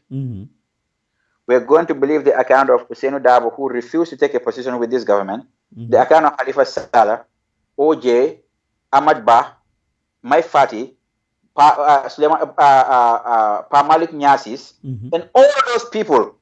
There were people in that country who for 22 years did not even receive a dime from the state that they were paying a tax to. Not because they are not competent, but for the fact that President Jammeh has seen them to be in the opposition, and he does not have a lot of respect for them, so they could not hold a position. Okay. Those people, and they live in the country. So if somebody is telling me, I was trying to change the thing from within, fine, that's fine. But you cannot compare yourself to somebody who actually did it and we're still in the open. So, but back to what Sabali was saying. Let's even say Sabali was asked to do it. He was compelled to do that, right? My fear at the time was not necessarily that Sabali came and then said something against his own people. That was only an anger. I was angry at that, but that was not my fear. My fear was that we had a president who is pitching tribes against each other. Because what Yajame was doing at the time was to tell people, Mandingas told me they own this country, they are entitled, they are this, they think that they blah blah blah, kirip. And he was telling the other people like, you guys are my favorite. You guys come over here. We will do this. No Mandinka ta juice la jang. Mandinka de fenka thing. And no Mandinka will never be president here. So that was to me. I was afraid, not for me, but I was afraid that with what he was doing, if Gambians were not smart enough to buy into what President Jammeh was doing, we would have had an issue between Mandinkas and other people in that country. That was my fear. My fear was the potential for tribal violence that could happen in our country. That was my fear. I could not believe that my state, the president and his ministers, or his minister is sitting on national TV and reading a statement, making these people look like the enemies of the state and telling these people these are your enemies. It was kind of like almost the same thing that happened in Rwanda when they were telling them cockroaches go and get them. The nature of our relationship in that country. If it were not for that, Yahya Jammeh had tried everything to make sure that there was some sort of a tribal tension, and he was pitching other people against Mandinkas. Luckily, nobody in that country bought into it. So when that failed, especially around 2016, what did he do? He started going at the fullest too. And that was predominantly, we know the reason why he was doing that. That was because Mrs. Tambajan was active and challenging, and he thought, you know what? Let me throw the fullest two in there. So to me, Sabali's actual role, it was not necessarily a problem with me, but in the whole episode of having our state pitching citizens or tribes against each other, the danger that could get out of that, come out of that, was what my concern was. jërëjëf yéen a ngi déglu di seetaan face à face fii ci Gambian Talents TV Pa Ousmane Diouf nekkal leen ci gannaaw microphone bi Pata PJ Seydi Kane is our guest today. So is life comme niñ leen ko waxee ci gannaaw ñu ngi leen ay bëggee bu baax a baax. We will read some of the comments. Kaw Kali mu ne I always have a big respect for this dude. I can't hide my love for him. He is a smart young dude. Suzanne Kite mu ne Paos, can you ask Pata what's the problem between him and Baba Jah? Yes, Sise Bakari mu ne Pata PJ, please don't have problem with Baba Jah because our next president is going to be Baba Jah. I'm watching from Germany. Fofana Farms mu ne ask him, will he work for Barrow's government if given a post? Coming back to between you and Baba Jah, lan moo dox seen diggante. I was interviewing Baba Jah a couple of weeks ago. You called in and you and him went back and forward. So what's going on between you and Baba Jah? No problem. We don't have any problem. I remember Baba Jah when he first bubbled on the scene. I remember when South Africans were attacking Nigerians or Africans. Yes. Baba Jah made a video, and then a comedian in I think it's like from Malawi or whatever, who lives in Sweden and says, "Oh, go and attack Gambians," So I remember all the radios. People were on the radios and they were going at Baba Jah, going at Baba Jah, going at Baba Jah. And I called the radio. I said, cut the guy a slack. He's a comedian. And plus, what he said that Mandela would not be happy with this was true. My magic smartphone is a corko. Baba Jah, keep your head down. Don't worry about it. This happens to even comedians in here. Sometimes they will say something, and then they will go, "Oh, this one is tribally, is racist, blah blah blah," and then they lose their jobs, blah blah. But they always bounce back. I told him that. Now, the specific thing what happened was Nanama shared a screenshot of Baba Jah on social media, and the English was horrible. So Nanama said Baba Jah needs to go read. So I said, Nanama, come on, man. Before you be able to read, you should be able to spell. That's what I said. Yo, this nigga went into my. He didn't even comment on that word. He went into my inbox. Insulting all those kinds of. I unfollowed you because I saw you say something about Yagame mother. If that was your mother, you will not say that. You don't have no respect. That's why I deleted you. And it's like, started going, look at you. You in America, you are short. You are this. I will. You making $11 and $12 an hour. Blah blah blah. All those kind of things. Insults upon insults. I'm like, you know what? This is unnecessary. We are not friends. He said he deleted me on Facebook. I did not block him. So when he started planning all a bunch of insults, then I muted him on my inbox. I'm not gonna insult that guy back. There was no need for me to have friends with him, so I just muted him. So I do not block him. We don't have any problems. No problems. You unfriended him? No, he said he deleted me. I did not. Okay. Okay, so para PJ mune amutak Baba Jah ben problem. He did explain what transpired between him and Baba Jah from Hanama's post. But then, so you think he shouldn't express himself because he cannot even write his name or spell his name? No, fast. It was a joke to tell Nanama that why are you worried about the English that he needs to read when he needs to spell? Because I'm a big fan, and this is my shortcoming. I am a nitpick. My English is horrible. I know my English is bad, but I have a horrible pet peeve, which is like I don't like horrible English. I'm telling you. Fofana Farms mune ask him, will he work for Barrow's government if given a post? So I had 2 interviews in 2016, right after the election. Watson Gambian interviewed me, and then Jollof News, and both of them asked me if I would work for the government, And my response was, I think it had to be the first week of the elections before they even. My response was, I personally believe that any government that is going to come after President Jammeh would have to be a corrective government. By that I mean the transition periods that we have in here, whether that was going to be for 3 years or 5 years, whichever government that was going to come in was supposed to lay foundations for any government that is to come in. So we correct some of the things that are broken in the previous administration, and the governments coming in can keep building on that, so we can have stronger foundation for our institutions and even our people or leaders. So I have always believed that I do not have the capacity, not even the qualification, to be able to serve in this government. I wanted them to have people who have the capacity the track record of getting things done, people who will be able to, including people who perhaps will be leaving the United States or any part of the world to go and serve their country for a short period, correct things, and then we can go and the next government can start appointing people that they feel. That's what it was for me. So one, no, I would not have, because I don't think I have the capacity to even man any position in that place. But two, I also believe that people that have the capacity, the track record of getting things done are the ones who are supposed to hold these positions for the duration of the 3 or 5 years so we can correct things. So they would not even have people like the Dr. Sins, which I'm glad he has gone back to the Gambia to serve to teach at the university. We have seen the Baba Gales, the Dr. Janet actually, the bankers, and all of those people. I have seen a lot of those. We have people in here like the Karambas who have you are talking about the people in the diaspora. And people in the Gambia you haven't mentioned any name that is in the Gambia. And the people in the Gambia has been getting mad about this. I heard in 2016, somebody told me from Gambia, gis nga yen ñi ci diaspora bi, yen da ngeen am problem. You guys think that 2015 also, this person said, you guys think that Yaya Jammeh will go and then you will just come and rule Gambia. You guys are not living the realities that we are living. If you think you are the ones fighting, this fight, you are deceiving yourself just being on social media, and that's why they call, those that we are fighting, social media or keyboard warriors. Well, powers, I'm not entitled one bit.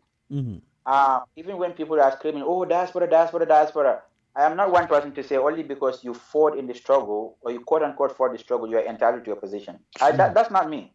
Now, the reason why I am naming this was those people, I'm making reference to the interview that I made. They were asking if I would go back home. Maryland, I don't have the capacity to. So I'm naming you people who could have actually who could have left the Gambia and want to go and serve in the Gambia. Yeah, but you only mentioned from the names you mentioned, as a reference, you only mentioned. I'm talking about people leaving to go and serve. Why you never Banjul? Yeah, but those were that nobody you get arguing those people are out of touch, Pata. Okay, that's fine. Mam Oli Chongan Mune, yep, he was always writing on Balafon back in the days and having his post deleted. He will write back telling them it's a dictatorship. Abdullah Njai Munepa Usman asks Pata PJ why he keep blocking people. Is he genuine? Block people? Yeah, he said you keep blocking people. Are you genuine? I don't block people. Now, I think there are a couple of people that I blocked. And recently, I think the day before yesterday, I blocked somebody called whatever because he tagged me on a picture, which I thought was funny. I had this shirt on, I think, and he put me on a wig, blah, blah, blah, and put Sedley on the other side and said, look at Davos surrogates or something like that, blah, blah, blah. And it was funny to me. So I allowed it because usually when people tag me on issues like that, I don't put them on my wall, but I allowed the tag on my wall. I went to sleep. I woke up in the morning. Yo, this man was insulting even like Jankadino, this bar fungo, like this village, this Useno Dababa, those kind of insults. I'm like, I was like, my man, why can't you just express yourself without resorting to insults? And he started raining. So I was like, you know what, let me let that one up. I block him. If people insult me, myself, I'm okay with that. I'm totally okay. I'm not blocking anybody because you insulted me. But when you have to take it to a level of disrespect that goes beyond me, like, these political party leaders did not do anything to anybody. We can disagree with them, but it should not be to a point of disrespecting them and insulting them, calling them those kind of names. I don't do that. But if you do it on the wall, and I know I don't have any control with that one I'll. But if it is just me, no, nobody will tell you they just disagree with me and I block them. I am opinionated, and I am a petty asshole. So I give it to people, so I should be able to take it. I don't block people. Ablanjai Mune, nobody blocked me. I'm his boss. He blocked someone who told me to ask him. Anyway, I'm your father, okay? He said you blocked somebody. Sise Bakar say, okay, no problem. How are you doing? Stay blessed. Nicholas Bass say, for me, Dabo is more tribalist than Jammeh. Do you agree with Nicholas that Dabo is more tribalist than Jammeh? That is stupid, man. Keba Jeng say, can Pata tell us about the term limit the coalition agrees on before election? You've been ranting about this, Pata. Before that question, Sibopam, I was going to ask you, you were one of the darlings of the coalition. It was the responsibility, some of your posts you alluded to, it being a responsibility for all Gambians to rally behind, I stand to be corrected, this government, because they made the government, they're the ones that elected them, and that if the government failed, I mean, Gambians, definitely Gambians in your field, and you, for that reason, you were going to support the coalition, right? Yes, correct. You were all in for the coalition those days during the impasse. Okay, go ahead. New them see impasse, very time political impasse. December 1st, when the results were announced, did you actually believe that Yahya Jammeh had lost? Did you have faith that election was going to take Yahya Jammeh out? Listen, Paos, I was one of the people who were going for any means necessary, right? And I think I have said it in my post one time. I'll be like, yo, I hope Yahya Jammeh jump out of a speeding convoy. Even when they said he went to France for some surgery on his head or something, I said when Panderi was pulling that baloney. Yeah, I said, doctor, please, when you split his head, just mistakenly leave the scissors and the needles in his head. I used to say those kind of things. Basically, I wanted this man to go by any means necessary. So I did not discount anything, including coup d'etat. So you were all in. You just wanted Yahya gone, and whoever took him out, you would have had your support.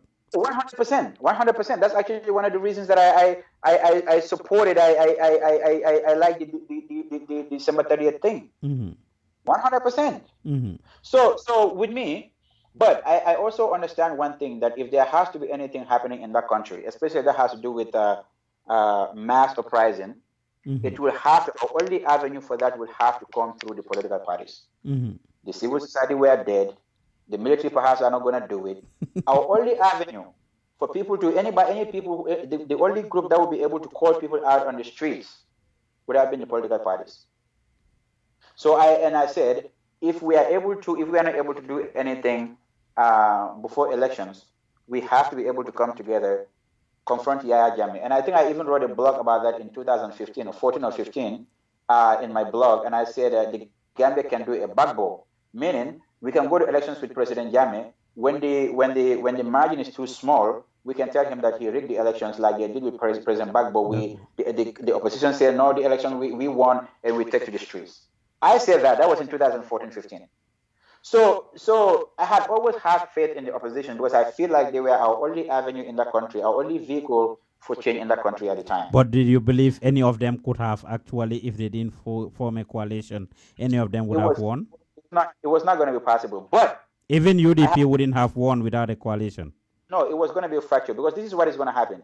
In as much as UDP has a lot of support, there are people who are going to be sitting back to say, you know what, it was not going to happen anyway. These people are not together. Because this is the reason, like, a lot of people stay at home to say, why elections is a waste of time. We don't have to go because they're not together. So people would have still stayed home if the parties were not together. But I had an interview with MB Krubali, and what I said, this was before the events of April 16, 17, right?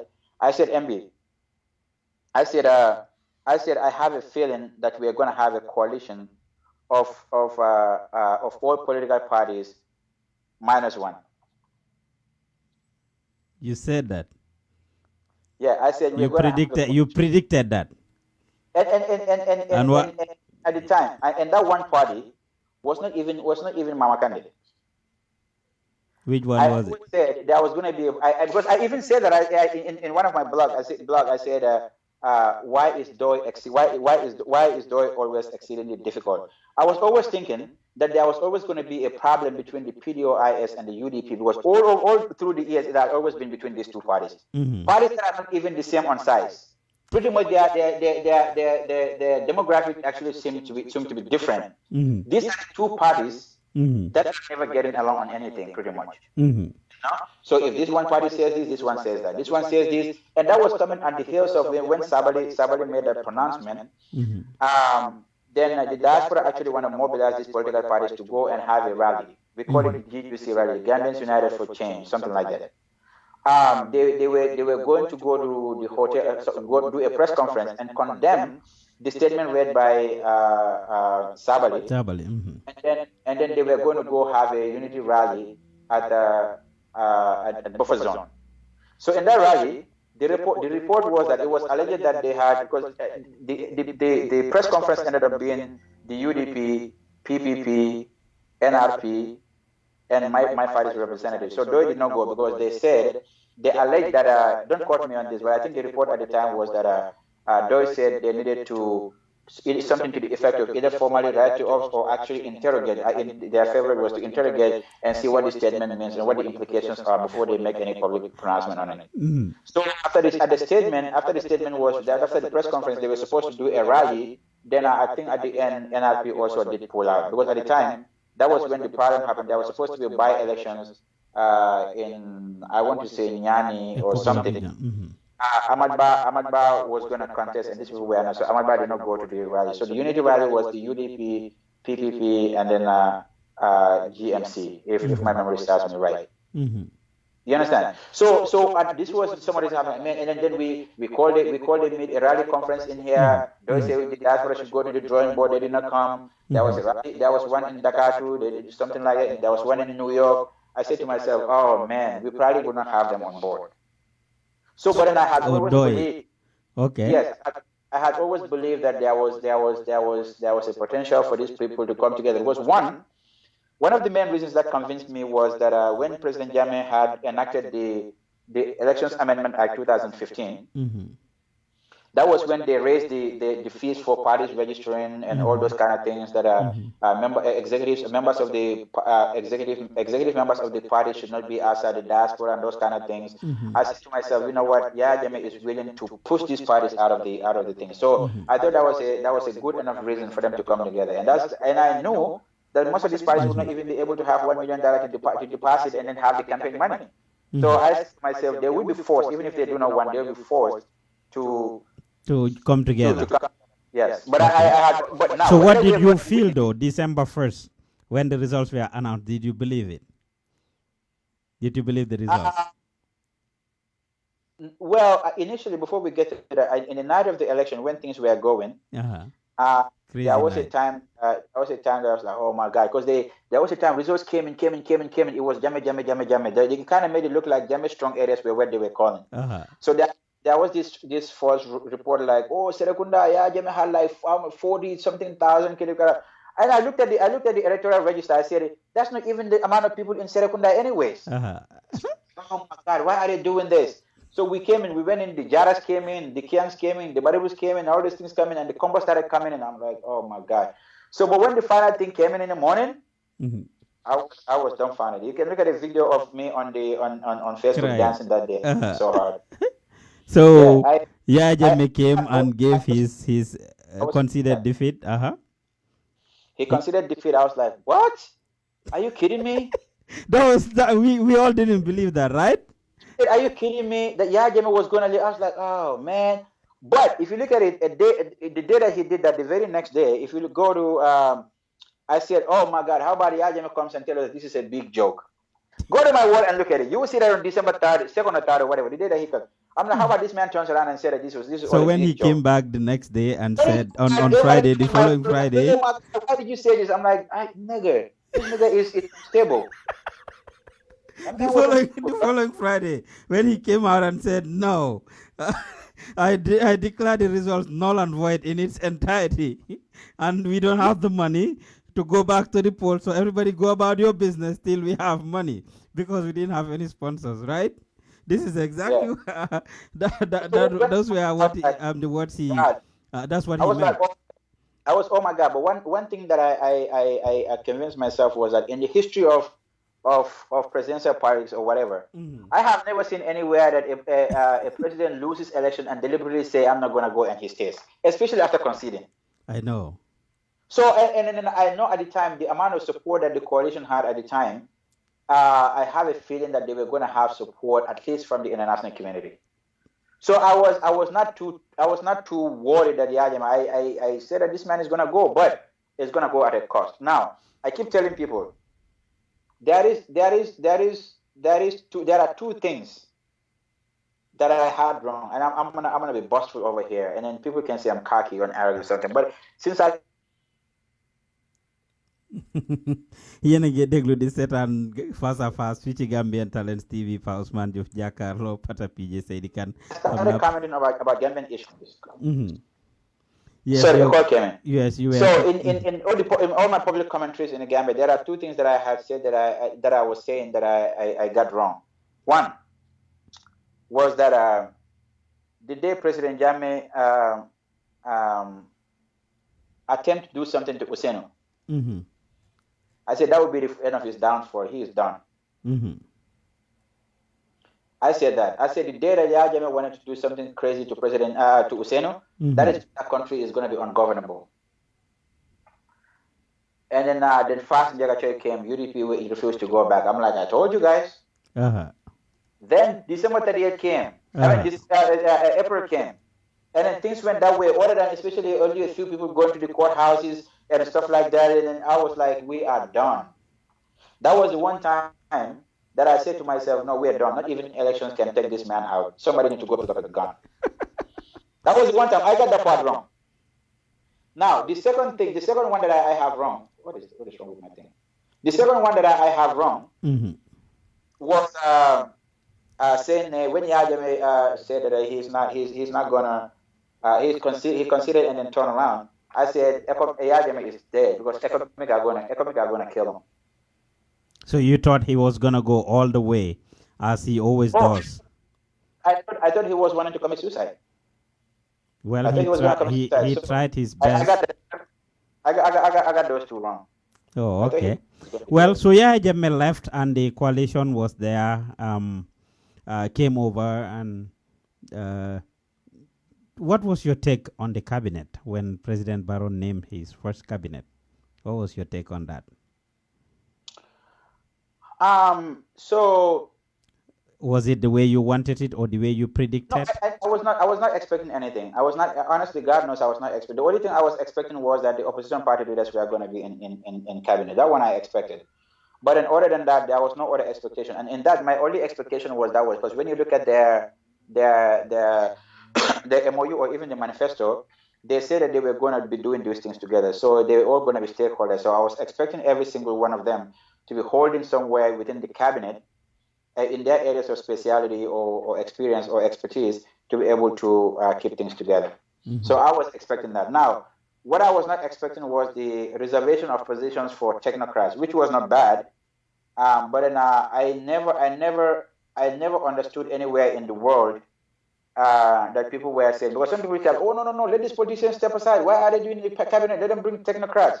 I said, in the first place, it has never happened anywhere in the world. Politicians fight their fight to win elections and said, you know what, we're washing our hands of it. We're going to bring people who were not participating or so-called technocrats to come and run the government. That never happened anywhere. Okay, now I take you back a little bit. You said that, okay, you knew they were going to give the positions to the members of the coalition stakeholders for them to run based on their area of specialization. So when Dabo was appointed in foreign affairs, it brought a lot of talk. Some people critique it that, okay, he was a lawyer, he was better off in the judicial system. My party, of course, going to Interior was also critiqued by a lot of people. What do you think of these two appointments? So here is the thing. I think a lot of people don't understand this. You don't have to specialize in international relations to be a foreign minister. You know. But you just said they based on their area of special expertise. I said three things. Of expertise, experience, and comfortability. Now, when you say you will never find anywhere in the world to tell you that this is the description for a foreign minister. You will never find anywhere in the world to tell you this is the description for a minister of interior. Now, but then you said their area of specialization, and Dabo's specialization and my party were in the judiciary as lawyers. Hussein is a trained lawyer, right? Somebody who is legal minded, who is to tell that person that cannot have dealings and relationship with the international community. Okay. Oh. Okay. Good argument. My father is a trained lawyer. He knows laws, right? And the police are going to be under the interior minister. Who is to say that my father cannot be an interior minister? A trained lawyer. Somebody who is legally minded. Okay. Because we tend to make this mistake of saying that Mike does not have any security experience. You do not have to have a security experience to be a minister. You probably need to have a security experience to be an inspector general, but you don't have to have a security experience to run a minister, because we have to understand. The minister is the ceremonial position, right? Ministers are these are political positions. Most of the things that are done by in these places are technocrats and stuff like that. So you don't have to have a degree in security to be a security minister. You don't. Now, the problem is, let's even say Hussein is a lawyer by profession, and he needs to go to the judiciary. Here is one thing that I never wanted Hussein to be anywhere near the judiciary for a couple of reasons. One, I don't want him to be the Attorney General or Minister of Justice. I don't want him to be the Chief Justice. For a couple of reasons. Why? If you look at the Gambia, for all what had transpired in that country, all the political prosecution, you can look around and tell me, you can count on your hands how many political parties in that country have their supporters or their party been prosecuted in that country. Now, almost all of them, the quantity is different, but almost all of them. Doi, Khalifa and them have been jailed. OJ Jallo, of course, 20-something times. Khalifa and OJ at the time of NAD were arrested because President Jammeh thought that they were interfering with the border closure or whatever that was going on. No, but that is not the only time. OJ has been arrested so many times, according to him, 20-something times. Not to take anything away from OJ. I'm not taking anything away from it. This is with all due respect. PP were allowed to get into politics. The amount of time that was one I can vividly remember was the one that had to do with the NAD issue. Most of OJ's arrests at the time. Can you hear me? Yeah, Young, on your life. Yeah, go ahead. Most of OJ's arrests at the time were done in the time of the transition. One, when he refused to budge, because after they had suspended all political activity, they were trying to prosecute the PPP people. OJ was not quiet. So at the time, we're talking about the time that we're talking about politics after the transition. I'm not taking anything away from OJ. At the time, OJ was not even a party leader, right? So OJ had gone through hell in the hands of the AFPRC. I get that. But I'm talking about the political parties that they were saying, they have this supporter arrested over here, or they had a rally over here, they dispersed them, or they do that. Basically, I'm saying the UDP had a chunk of that, right? Of the people that were killed, from the Kanyiba Kanyis, the Solo Sandings, those who were killed, who were beaten at Mile 2 and all that, if there was to be any sort of a justice in that country to go after Yahya Jammeh, UDP were going to be central. We are going to be key in all of that. Yeah, that's the point. To have Hussein Dabo be minister or anywhere closer to justice ministry or even to judiciary or whatever would not have made any sense, because even if he wanted to do something, people are going to be seen as something that is impartial. He wants revenge. Good argument. Now, Khalifa Sallah not taking a cabinet position. You critique that. You have been critical of Khalifa for a minute now. I remember you have even challenged Khalifa that you want to go on a debate with him. You want to go for a debate with Khalifa. Is that something you meant? Will you go on a debate with Khalifa? No, I'm not going to debate Khalifa. For what? Okay. I don't have that much substance. I told you I don't have the capacity to stand up to these people, man. I don't have anything. I'm just loud. I'm new. So Lolo is just something. Some people thought you are serious about it, right? I'm not going to take Khalifa on a debate. I mean, even Nate is, but I don't think Khalifa will even want to debate me. I don't have any capacity for anybody to want to debate me from those people. Now, if it is a political thing like me and Suleiman Ba and those kind of people, we can do that banter. But Khalifa is not going to reduce himself to want to challenge me on a debate on that. That's crazy. Okay. Now, the reason why I have a problem. Your movement though is affecting your camera a lot, Pata, just for you to know. I keep kicking the tripod. But you're moving a lot up and down. I mean, Tini, so it's affected. So, continue. Let me know if it is okay. Yeah, it's fine now. Are you sure? My head, it looks like. No, go ahead. Yangi fine. Okay.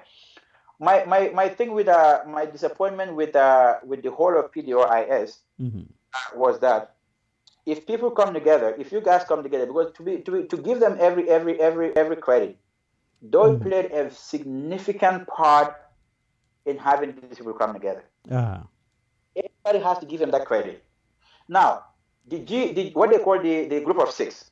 These were the opposition party leaders that came together to challenge, to say that, hey, we need constitutional reforms, the electoral law reforms. The reforms that they put together as a group of six were the ones that Soros Sandem was holding when he went to Westfield. It was because of those demands that they had boycotted. Those parties boycotted, minus NRP boycotted. Powers, my camera is going up again. Yeah, just go ahead. I'll fix it. Go ahead. So I said to myself, if they had played this amount of role in bringing these parties together in the coalition, and then it comes to serving in that thing, right? I am assuming if Khalifa was not able to go in there, because Khalifa in one of the explanations said his position as a Secretary General of DOI would not have allowed him to serve in a cabinet, because that means he would have to resign from being a Secretary General of DOI. That's fine. Let's assume that Khalifa has that, right? But DOI as a political party should be able to have people within their ranks who can go and serve in cabinet and take some other positions. If Khalifa was not able to do it, Syria could take it. Syria could take it. I mean, Syria could take it. Samsar can take it. They must have somebody who should be able to man a position that actually, for example, if they had taken, say, just for the sake of argument, let's even say they gave Syria Minister of Education. He's an educator. He's an educator. That's all he knows all along. Yes. So Syria could have had some of the things he wanted to change in our curriculum or whatever in that ministry to be changed. Yeah, but you've heard Khalifa's argument, though, that of course he didn't want a position in which he could be fired. He wanted in the mandate of the people. If he was there, by now, would you agree with me that if Khalifa was there, if he was in the first to go, he would have been gone by now. To fake on the mom them, he would be gone by now. I don't believe that for a couple of reasons. I don't believe that. Powers, man, man, I am not a cynic. I am an optimist. I always want to believe that I want to give people. I believe in the best in people, right? Khalifa actually did tell us that President Barrow has enormous amount of respect for him. Yes. That they have absolutely amazing relationship and mutual respect, right? Chances are the same chance that people I think that if he is there, he was going to be the first to go. The same chances are there that if he was there, maybe some of the shortcomings that we're seeing, some of the mistakes that we're seeing, were not going to happen. Is that a lie? It is. Is that a lie? If is what a lie? Is it a lie that when Khalifa is there, the same chance that we are saying that he could have been fired by now, the same chance does exist too, that if he is there, maybe some of the mistakes that they are doing now would not have happened. I will tend to not think so, because if he was too challenging and was trying to make a lot of efforts, definitely. Right? Our problem in the Gambia is like we have certain people in certain box among these politicians. In certain box, you say this crop of politicians are the most God-fearing. They're the ones that love the country. They are the perfect ones. They are this. And we have some other ones in here. They are greedy. They are selfish. They are this. They are that. I disagree with you on that, because man being in the media, being in the media, I see people from all spectrums calling this person tribal. There are some who will call UDP tribalists. There are some who will call Khalifa and them tribalists. There are some who will call Mama Kande tribalists. So to say that, okay, dafa ñilañ def fi ñilañ def fele ku nekk ak fi la febo ak ki nga support rek. I mean, you just reinforce my thing. Basically, we always want to question the motives and motivations of people before people even take the opportunity to offer us what we want. Now we're sitting in here anticipating that when Halifa goes to cabinet, he's going to be challenging them as if Nyuneka cabinet, the whole of those people will be doing something bad that the Halifa would disagree with. No, not necessarily. Not necessarily, because a lot of what suspicion that Halifa is going to challenge these people or challenge them and then he will be fired. Because for the most part, everybody else that was in there is gone. And Halifa definitely, if he was there and things were going wrong, owning up to the... Are you saying that you gain live in the cabinet they were challenging President Barrow or they were challenging, that's why you gain them? No, not necessarily, but everybody else that was there is gone by now, almost. I have heard the argument that is being said over and over that they might be gone, but there are members of PPP who are still in the government, members of what you call it, Naka, who else is gone? Henry is gone. All of the parties, party leaders that were there, but my party is gone on them. But for that reason, most likely, he would have been gone. That's what I'm saying. These are probabilities that we will never find out, but never solve. But then the point of my argument is this: if that is what Halifa feared, that Halifa does not want to be somewhere that he will be fired, right? There are other people within DOI who could have contributed to these ministries. Let us acknowledge that fact, Powers. Yes. Let's even say the same fear that Halifa has, right? If every single one of these opposition party leaders have the same fear, right? Who are going to serve in the government? Non-politicians? Yes, it would have been a very tough one. But we are talking about the cabinet here that you said, the MOU. Okay, so let's go back to the MOU. So the point I was saying was that was my disappointment. I was thinking and I believed that the PDOIS and all of this, the same way that the other parties come in there, they should not have had the fear that they probably would have gotten fired and don't want to come in there. And then so that was it. The reason that he did say that he doesn't want to be fired, that was advanced as a reason. The other reason was that he did say that as a Secretary General of DOI, he would have to relinquish his position as a Secretary General. And the other one was that he does not want to. They think that they are well suited for the National Assembly. That's another one. Yes. And recently in the interview that Syria gave to Omar Wali, Syria said, for him, if he is put in what, because he kind of feel like he's comfortable to be able to run every ministry or department in that country. So if you put him in as a Minister of Finance, you are limiting him in the Ministry of Education because he will not be able to contribute over there. If you put him in as a Minister of Health, he will not contribute. He will not contribute in the Ministry of Agriculture. So basically, what that means is Syria is telling us that the only position he could hold or he could have held would have been a presidential position. So he's able to he can oversee. It's all over the place. It's all over the place. But whatever their motivations are, disappointment states that I was expecting every single one. Yeah, but then let me tell you this, and this is based on maybe you haven't followed.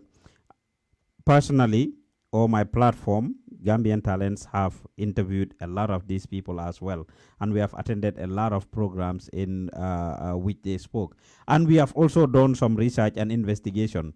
And of course, you are aware, and you did even mention that partly, that DOI and UDP have been having issues. You said that, right? You said that, right? And disagreements, especially when it came to the coalition and stuff. Yes, when it comes to issues, because the main difference was this. The UDP had always insisted that they are the bigger party. When it comes to coalition, the smaller coalition need to come and join them. Yes. Though I say, in this case in here, since none of them will be able to win an election, all they need to do is to go to a primaries, and whoever wins. Yes. Yes. So there has been that. We agree or not, bad blood between the two parties, especially between Dabo and Halifa, for the longest.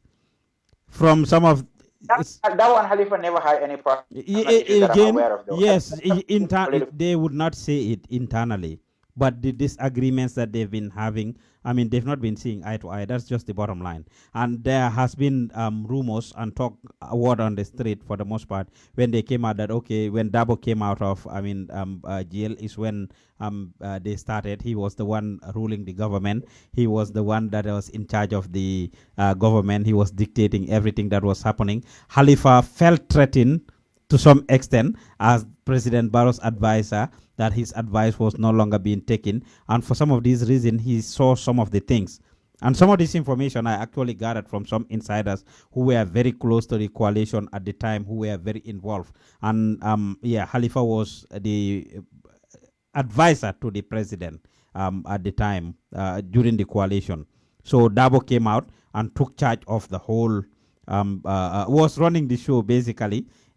Even the appointments of a lot of the things, apart from cabinet, from the ambassadors to the technocrats and all the other key positions in the government were really influenced by Dabo, and a lot of the UDP people were put on it. This is what has been said. I mean, and what's your take on that? You see, Powers. I think the one politician who has been vilified the most with all kind of crazy allegations has been Useno. But I'm not here to hold the fort for him. Some of these things they eventually come out to say that it's not true, because one, people have to understand before the formation of the coalition, right? The group of six that they call them, the G6, that is the opposition parties united for the what was the name that they call them? GOFA. Gambian Opposition for Electoral Reform, right? Hussein was the chair of the thing, right? Khalifa was the coordinator and the spokesperson. So I remember even on Fire Radio they had interviewed Hussein. They say, "Hey, what are you guys doing? Blah blah blah. You guys are not meeting." That was before they went to jail. You guys are not meeting. Why are you? Blah, blah. Hussein said, "Look, we do have our meetings, but whatever we have in that meeting, it is not my position to say in here. I am only a chair. Anything that has to do with any communication, we are giving the respect to Honorable Sarah. He is the spokesperson and the coordinator. Go and talk to him, right?" So when Hussein was in jail, Khalifa even said that at the nomination. That's why they said Dembo by force, who is UDP's national president. Khalifa and others suggested that he continues to assume the chairman position to replace Hussein. So that not only because Hussein is not there, that the UDP or anybody will not play a part in that, right? So all these kind of things that people are talking, whatever happened behind the scene, I do not know. Now, some of the things that people are talking about, to say Hussein appointed a lot of people in the foreign services. Of course, that is true. Most of the appointments in the foreign service that Hussein is appointing people he feels will be able to push the agenda of the government in the foreign service. Then the people that he feels he believes for the most part were people in his party, right? Now here is one. OJ was the Minister of Agriculture. Ahmad Ba was tourism. How do you say? My father was interior. Henry was. There is a reason why nobody until today, you powers cannot look around to say you know any one person appointed in tourism or agriculture. Can you name one person? No. You know why? Except the saga that came with OJ and his what's his name again? Yes. That one is not even political, because that one is not even. We don't know that man to be identified with the PPP. You know the reason why you do not know anything about any of those ministries? Go ahead, tell me. Because the scope was not on them. Everything was with Hussein and UDP. But nobody will lift their hands today to say that Ahmad Ba didn't appoint anybody in tourism, or you did not appoint anybody in agriculture. Nobody will say that. Yeah, but then you will agree though that all the positions, you already even said it, that a lot of the appointments Dabo did, of course, were given to people he believes and thought would have worked well with him, especially and UDP people. The ones like the Ibrahim Adibas, the Tukujalos, you name it, there are so many of them. Ibrahim Adiba is a typical example. He lives here, Nakeba Lemu. Lota Menela, the focus is on the UDP. People, because one, this is why you cannot even name a single appointment in agriculture or tourism, because you were not paying attention to them. But two, perhaps you never walk in the streets of the Gambia or even in the diaspora and point one person to say, "Oh, this one is a PPP supporter, or this one is an NRP supporter." So if you have an appointment, you cannot name 10 people within PPP that could have an appointment, because you don't know them. Fatmata Tambajang's appointment. What's your take on Fatmata Tambajang holding that seat for Fatmata Tambajang at the time? I know. The ones that they appointed within the diaspora are people that you had already seen them. You are familiar with their faces in the struggle. So it was obvious that it would look like every appointment was the UDP. But you cannot even fix your fingers to count 10 people that are DOI or 10 people PPP or 10 people NRP in that country. You cannot. You cannot. So it is natural. The party that you know the most and the one that people are paying attention to are the ones you're going to see, you are going to know. Yena ko déggandoor Pata PJ amin mu ne ñiñ gën a xam gën leen a ràññee ñoom la Amat Bah ndax am na ñum taxawal ñum jël jox leen place wala kii di naka Oje Jallow am na ñum jox place bi nga xamee ne nekk nañ ministre si jamono jooju Lawyer Darboe jox nañu bari ministerial position astafurla jox nañu bari ay place rawatina si foreign service bi ñoo xam ne waa UDP lañ dégg ngeen Pata lim wax léegi ma laaj la affaire Fatmata Tambajang appointment am bi holding the seat for Fatmata Tambajang the vice presidency it was vacant for a while after which she became acting. What's your take on that? I do not have any problem with that. You thought that was okay? Oh yeah. To me, it was okay. And to hold the position for Fatmata was okay, Pata. Absolutely, and I'll give my reasons. Okay, go ahead. Now, at the time of the when they were forming cabinet, there are certain positions, like I said, I never want Usaini to be anywhere close to the judiciary. I don't want him to be the Attorney General, Minister of Justice, or Chief Justice, right? I do not want Usaini to be a vice president, right? Until this day? Oh, yeah. If I have it my way, Usaini would have remained in the foreign service, and I'm giving you my reasons. Okay. My primary reason is this. When we were going into this thing, the whole essence of the coalition was that they wanted to create a platform, kind of like a fair platform or a plain level field.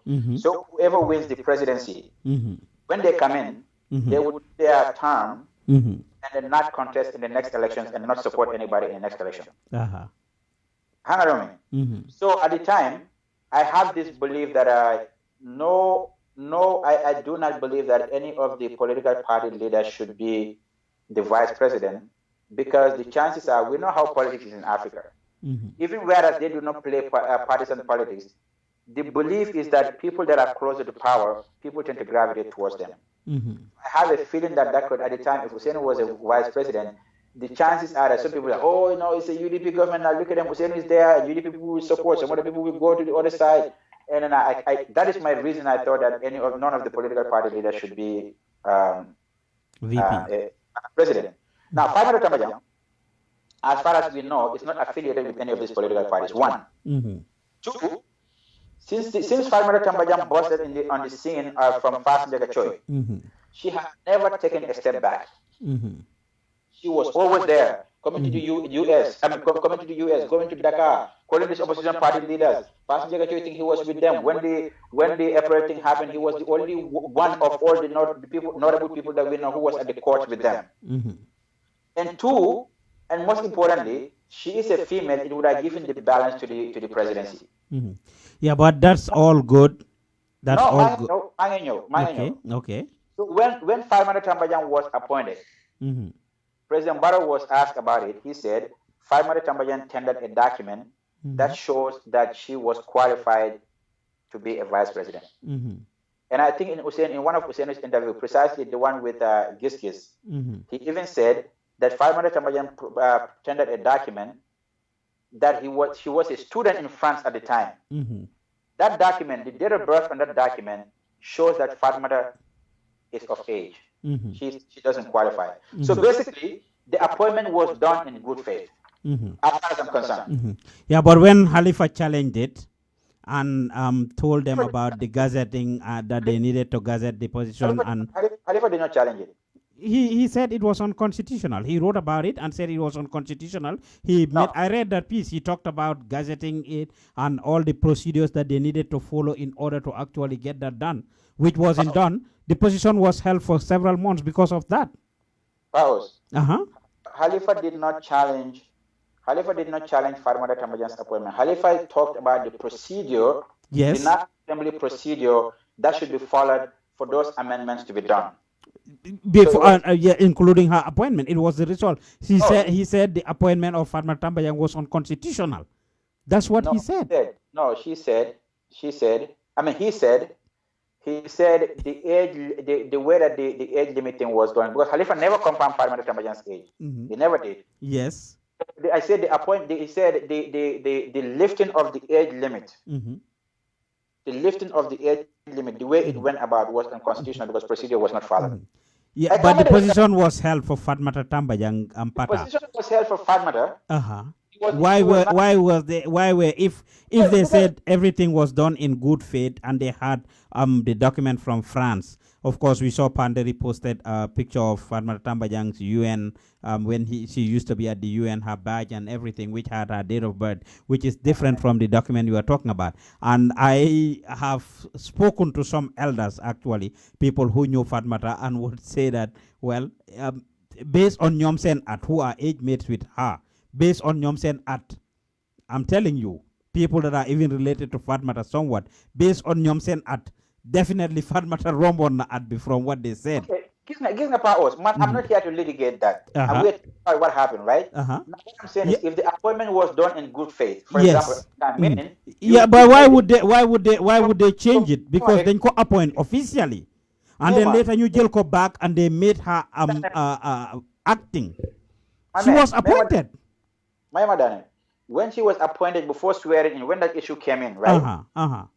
The president could have used his the same powers that he has to appoint somebody else. But if the president feels that he has that faith in Fatmata Tambayang at the time to appoint, right? And he thought the easiest way to change that is to say, if there is a discriminatory law in our books that is denying Gambians of competent people in serve, and he wants to way to change that. That is the president's prerogative. He can do that. Me personally, you're asking me. Yéen a déglu face à face fii ci Gambian Talents TV. Pata PJ Seydi Kane mooy suñ guest. Pata, I don't think it was right to. Wrong is subjective. You can do that. I'm just saying, whatever happened was not. No, holding the position as if Fatmata was the only qualified Gambian at the time. The position was held for her. They shouldn't have changed it to fair corner. They did it in good faith, and he had all the powers. He shouldn't have definitely change his mind to change it to acting. That's true. Let me give you a scenario in here. Young US study. Wow. Just two months ago, or like a month ago, when Trump nominated somebody George Kavanaugh. When Trump nominated Kavanaugh for Supreme Court, right? The allegations of rape, there were allegations of all kinds of stuff that were dirtier than whatever it was, right? I'm talking about things that could have been criminal. It took them 2 months. 2 months. 2 months. It was nasty, all those kind of things. So you want to tell me that position was reserved for that one? Which position? You definitely, we all know, you know, and I know that they deliberately did what they did. For Lolo, we don't even get to go into that debate. Lolo, US politics, I followed that confirmation very well. From Ninjele Kavanaugh, Agnigai Kole for the sittings when they were not even supposed to have sessions. All the things that they and before the midterm elections, they just wanted to confirm him before the midterms because they knew once they lost, they wouldn't have confirmed him. So Lulu, outright politics, la guy played. No, okay. So you think President Barrow did not play politics? Is that what you're saying? But you play politics. Accept I'll never play politics. The difference is playing politics and something being illegal or wrong are different. Of course, if it is wrong, you are taking advantage of the situation. You are taking advantage of your position. Because Fatma Tambayang wasn't the only qualified Gambian, and I see one like, say, Hussein Lee, honest Gambian then, used to condemn this every single day. He wrote pieces about it, asking them when are they going to hire somebody. Because guess what? No, let me put this to you. Maybe you probably know about it. The vice president takes over or takes charge of the country when the president is not there. Okay. Wow. It was very risky, especially during those moments. Yes, It was yes, not it was because we didn't have a vice president at some point, and Barrow was actually in Senegal. This was especially the early days. Bimko appointed, and these were one of the reasons why he actually appointed her. Barrow was in Senegal. Mujel Fatmatamba Jang Defko. Nyune okay, Lulu was unconstitutional. Before they even made her acting, time Bobu, still the parliament was in session and Ablai Bojang was in charge. Time Bobu. So what's the point? Yes, if anything was to happen to Barrow, immediately Ablai Bojang would have been in charge of the country. Okay, but that's what the laws are.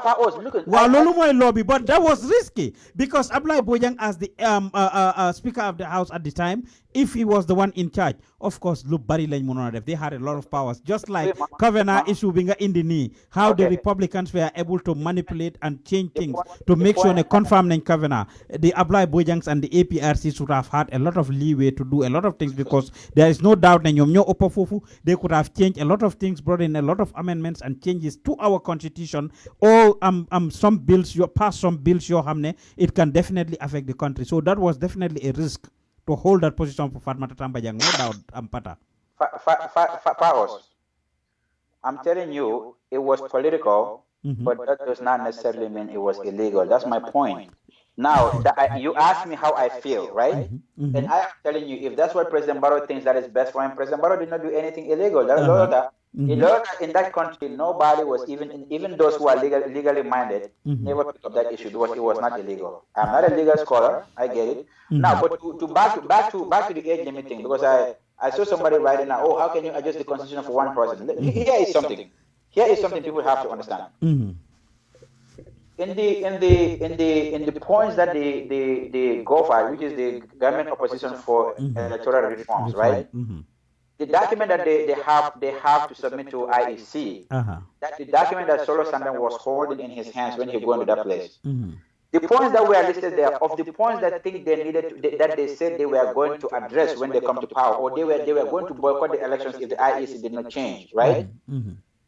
Was that Section 63 of the Constitution needs to be amended. Now, you know what Section 63 is? No.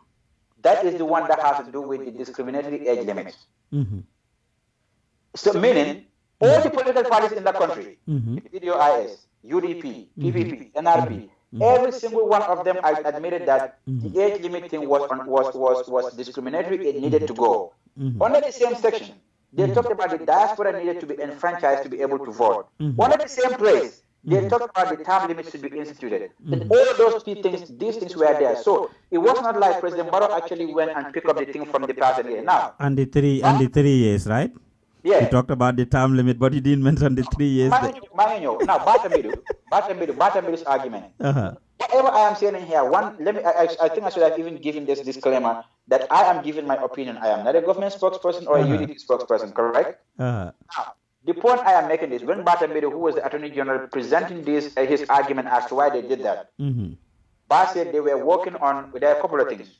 In as much as that law was discriminatory, they were looking to remove the discriminatory laws in our books. That is denying Gambians of capacity and ability, experience to serve in the judiciary. Because you have to understand, I think it was like 70 something. Once you are 70 years, 70 or 75. Yes, you cannot be a judge. You cannot be in the Supreme Court. So Bas said, in their effort to Gambianize the judiciary, there were people that were retired, but they still have the capacity, the faculties are good to be able to serve in the judiciary. They thought those people needed to be brought back in the judiciary, right? Now he thought for them to be able to remove that thing that has to do with the age, it was better too. I'm giving you Bas' argument, this is not mine. He said they thought it would be best to actually get rid of the age limit at the time too. Now, all these things are debatable, but what we have to understand is the quote-unquote documents that we're having of the coalition, right? They have that thing part in there. I think it has to be point 11 or something. I think it's like that's the point number 11. Let's talk about the 3 years time limit. It's in there, right? It's in the document. Okay. Correct. Okay, so what's your take on it? Gis nañ Dabo talk gis bi nga wax noonu at fi prolifin he will take whoever wanted to he thought that was illegal and he will take whoever wanted to implement that or put that to effect, he would see them in court and stuff. So what's your take on the 3 years? This is my take on Barrow the 3 si years. bopam wax na ko multiple times. Wax na 3 years bi wax na ko in interviews. He said it in his campaign. They all said it during their campaign. So it was out there. We all knew about it because they were saying it. It was powers. Mm-hmm. It was not a secret. I read that document over and over and over, right? It was not a secret that they had agreed. Well, even at the convention, if you look at the convention, you will hear that. Okay, this is what is before we even get to that. The UDP, when they were presenting their position on Agenda 2016 for the presidential election, UDP presented 3 positions. Their first position was that party-led. They want all the parties to come together and then and go around the UDP, since they claim UDP are the biggest party or the party that were pulling more numbers to support them. That was their first position. The second position was that they can identify an independent candidate. An independent candidate, somebody who does not belong to any of these political parties, to support, for all the parties to rally around and support. The third one is the primaries. If both positions fail, if they are not able to have a party led, they are not able to have an independent candidate, the UDP will go at it alone. Okay. So these are the 3 positions: party led, independent candidate, or go at it alone, right?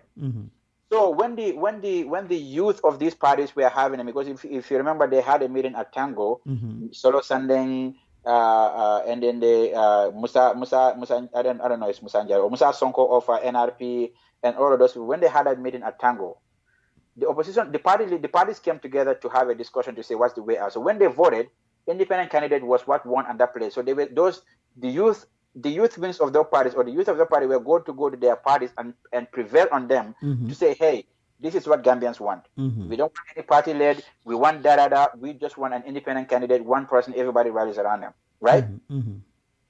So in the document that they have, the 3 years there. The 3 years is part. If you look at it's not even in the preamble. It's in the section of the good governance part. The 3 years is there, but it is one of the promises that they have in their manifesto and the MOU, that the same way as the president is going to serve one term, they're going to correct the education system, they're going to do power, blah blah blah. Reforms. Our interest in that time, especially after the election, was too much on the 3 years. We forget about the rest of the promises that are in the MOU. But that is irrelevant to me right now. What it is, 3 or 5 years, I am indifferent, whatever it is. If it is 3 years, matter of fact, if I have to be selfish, I want it to be 3 years because I want a UDP government. So you want the Barrow to be out so that we can have a full-fledged UDP government. So we have an election and UDP have a full-fledged government. That is what my preference is. Why are you saying UDP? Is this being optimistic? You believe if election come 2021, UDP is going to win? I am optimistic. Listen, I am optimistic that we have more support than any party in that country, and we are more organized than any party in that country. So the chances of UDP Duma everybody in the elections is big. So whether it is 3 or 5 years, I different. Now to say, let me correct Hussain's part. So there was this whole issue of a National Assembly elections, right? So PDOIS wanted people, independent candidates. The UDP argued that it does not make sense to have a whole party of National Assembly of independent candidates if the fear is that we want to win all the seats in that place, right? Why can't we do what we call a technical alliance, a tactical alliance, and look at these parties to say, which area are you so strong in? If you are strong in that area, for example, Serekunda that Halifa is strong in there, let no party put a candidate for him over there. When you go to Salum, that Ahmad is strong over there, don't put anything, or let no party put any candidate over here. When you go to the Kians where the UDP are stronger, don't put any candidate over there. So that's what the whole technical alliance was, and then NRP agreed, and then GMC agreed with it, right? So when that back and forth was going, and there was UDP, PPP, NRP, and GMC organized a press conference to explain their position. Yeah. In that, a journalist asked Hussein to say, "Oh, they are saying that you said Keba Jefang. when you, huh? It was Keba Jefang of Doi. Okay, whoever asked, Of they said, of "Oh, lawyer. but the allegation is that you said you want to be a president at all costs, and you are power hungry. That is why you don't want independent candidates. You want parties to go on their own, blah blah blah." Hussein's response was, "Those who are saying that, go and ask them. If I were power hungry, I would have been advocating for President Barrow's term to be short. But I told my colleagues over there in our meeting that the Constitution gave the president 5 years. Any group of citizens that want to compel the president to resign after 3 years, you will find me in court." Hussein said that. Yes. So he is saying, he told his colleagues, now, I have an issue with that. One, if Hussein had told, if Mr. Dawa had told his colleagues in that one, even whereas people are accusing him of wanting being greedy, I think he could have just kept that one and not say that in public. But it was in defense of people saying that he was greedy, he wants to be in power. He wants to show them that if I am greedy, I would have just stuck with the 3 years, because in that I would have a greater chance of being president than 5 years. No, but then a lot of arguments have been given that Dabo was the one running the government for the longest. Until lately, he had a lot of influence from what has been said. Dabo himself has been asked this question multiple times, including that Gizgiz program you're talking about, that he was the one running the country. I mean, he had a lot of influence. There is no doubt that during the early days of the coalition, last year, Dabo had a lot of influence. And a lot of those statements can be attributed to the influence that he had and what he thought was going to go on. Let me tell you something. People can go again and come with their conspiracy theories and theorize everything. But in that country, there is not a politician who is more influential and powerful than Hussein. You can take that to the bank. You know that? There is not a single politician in that country, including the president, who is more powerful and influential than Hussein. You know that? Okay. That is by virtue of his position as a party leader. Okay. Walula Ninela Usenu had undoubtedly on several occasions called Barrow Moses and said, come the argument be, that if Barrow fails, UDP fails, that he was UDP's Barrow. Of course. He might be the president of the Gambia as an independent candidate, but abota mintole, abota UDP le. Kuneka finga joge fofo isakir. Even when he came to the US last year, the newest UN summit, I'm meeting with the UDP folks, he told them that Altol Mel Ferejang, you guys are here, you live in the US, but where do you call home? Gambia. Aglumeti Gambia moisen kir. So UDP tamit, Barrow dafa nekk ci coalition bi. While yaga fofu tamit UDP moy kiram, and that's where he belongs. And he called on all UDP supporters to rally behind Barrow and support Barrow and how selfless is that?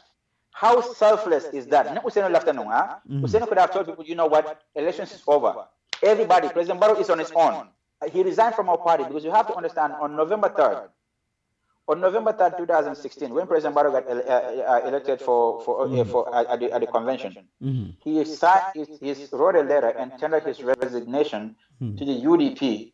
That the UDP deputy leader at the time, Ajahn Seka, accepted that and acknowledged in writing on November 6, 2016, and those letters were sent to the IEC.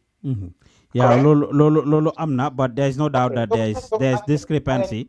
There's the discrepancy right now. UDP is a little divided. Do you agree? There's division. Let's go. Before Baralo Sal, let's clear this part. Which part? Hussein till now has influence, right? But for somebody to have influence and use it and exploit that influence are different. I refuse to believe that anybody saying those kind of. Now, eventually, what did they end up doing? So, what happened to the influence? Which influence? If he was influencing Barrow and he was supporting Barrow, President Barrow, Hussein single-handedly. You see that statement that Hussein made in that thing about the 3 and the 5 years, right? Those days and today are very different, yo. Those days and today. That is perhaps the reason President Barrow is even talking about 5 years. Because if Usainu did not say that, yeah, President that's Barrow what was I am giving telling you. So those days when Usainu said those things, but right now it's not. That's not what is happening. So Usainu's is this. No, Usainu's point is this, right? Usainu was going by law, and Tesa, so if Surane has a elect, jealous of an call Usainu and say Usainu 5 or 3 years. Usainu is going to tell you 5 years because he is a lawyer. That's what he believes in. Well, So- I'm not believe in the 5 years, but then, like I said, do you believe that UDP is divided? No, UDP is not divided. Okay. So is there a Barrow camp and a Dabo camp, UDP? So this is what happened. Mm-hmm. One, I am a very big fan of protocol, right? Mm-hmm. I don't care what people say. If we have laws, we follow laws. Uh-huh. If we have these kind of things, let's do them now. Mm-hmm. I still believe that President Barrow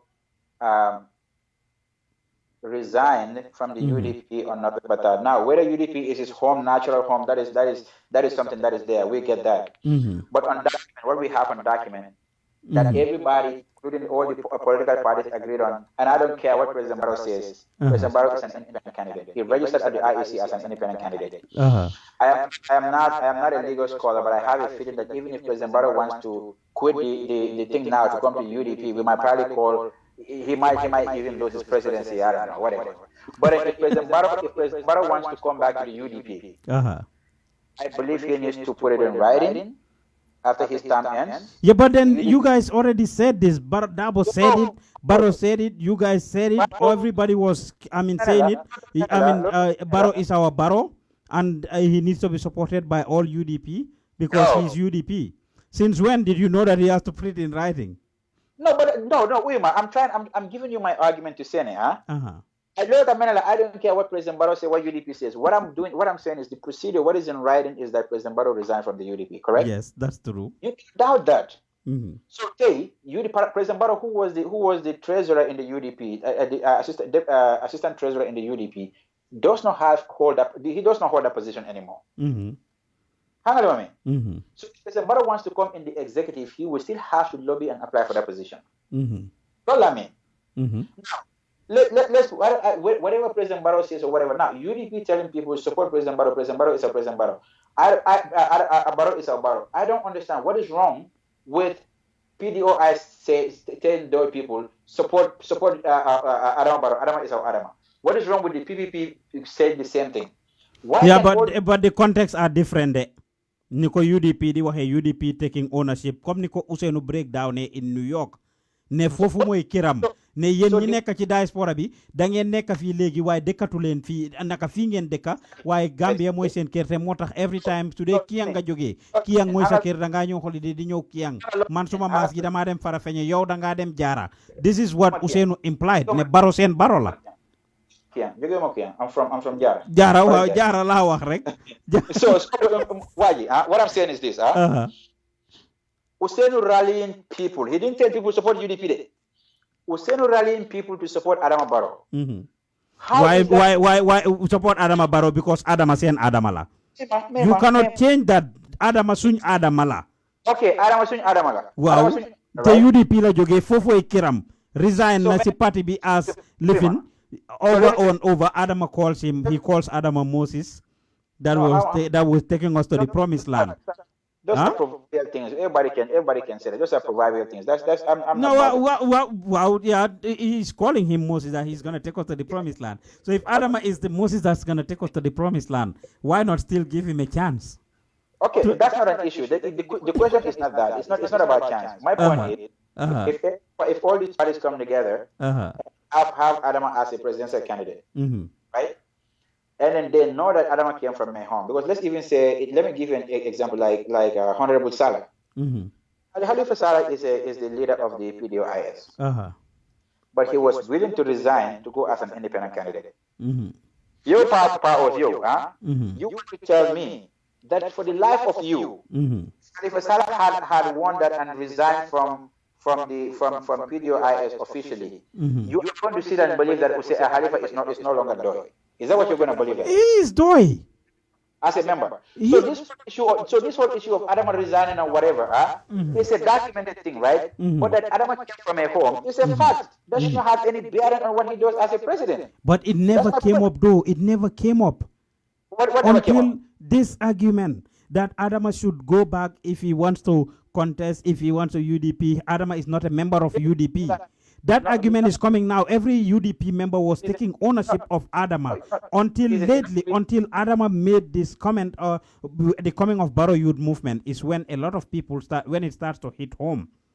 Let's go to that, sir. What's your take on the Barrow Youth Movement? So, Powers, What's your take on the Barrow Youth Movement? No. We will come back to this. Why am I like la fofu rek? What's your take on the Barrow Youth Movement? But I have to be out of here. I have to be out of here. We've been on for like ever. So we have to be out producing. What's your take on the Barrow Youth Movement? So you don't want me to finish this one now? Go ahead. Okay, I give you the benefit of the doubt. Go ahead. The 3 or the 5 years is I am indifferent. If I have it my way, we would do 3 years because I want a full-fledged UDP government where if there is a blame, or the UDP are going to take that blame. If there is any gains or successes, UDP are going to take it, right? That's why all over the world, and coalition governments all over the world, they tend to have that kind of problem because they are usually marriages out of convenience, right? Okay. They have people with different ideologies. They're always going to be having those kind of issues. So naturally, that's why coalition governments do not live longer. So if I have it my way, I would have won. 5 years is fine by me. But if Adama today says I'm done, we go to elections, I'm okay with that too. So that's that on the 3 and the 5 year. Okay, fair enough. Your opinion is well heard. Your opinion is well heard. He wants 3 years so that Adama can be out for a full-fledged UDP government to come. Now, Mangla don't like. What's your take on the Barrow Youth Movement? When the thing was formed initially, my honest position was that there is absolutely no need for it, and I'll give you my reasons. A sitting president need not have a youth movement or a foundation because there is a potential that it is going to distract you. That's one thing. Has this been your stance since it was established? Since the rumor started coming out? Go on my timeline. In matter of fact, I was perhaps one of the people who actually talked about this before it even came in the open. But you can go to my timeline and you will find it in there.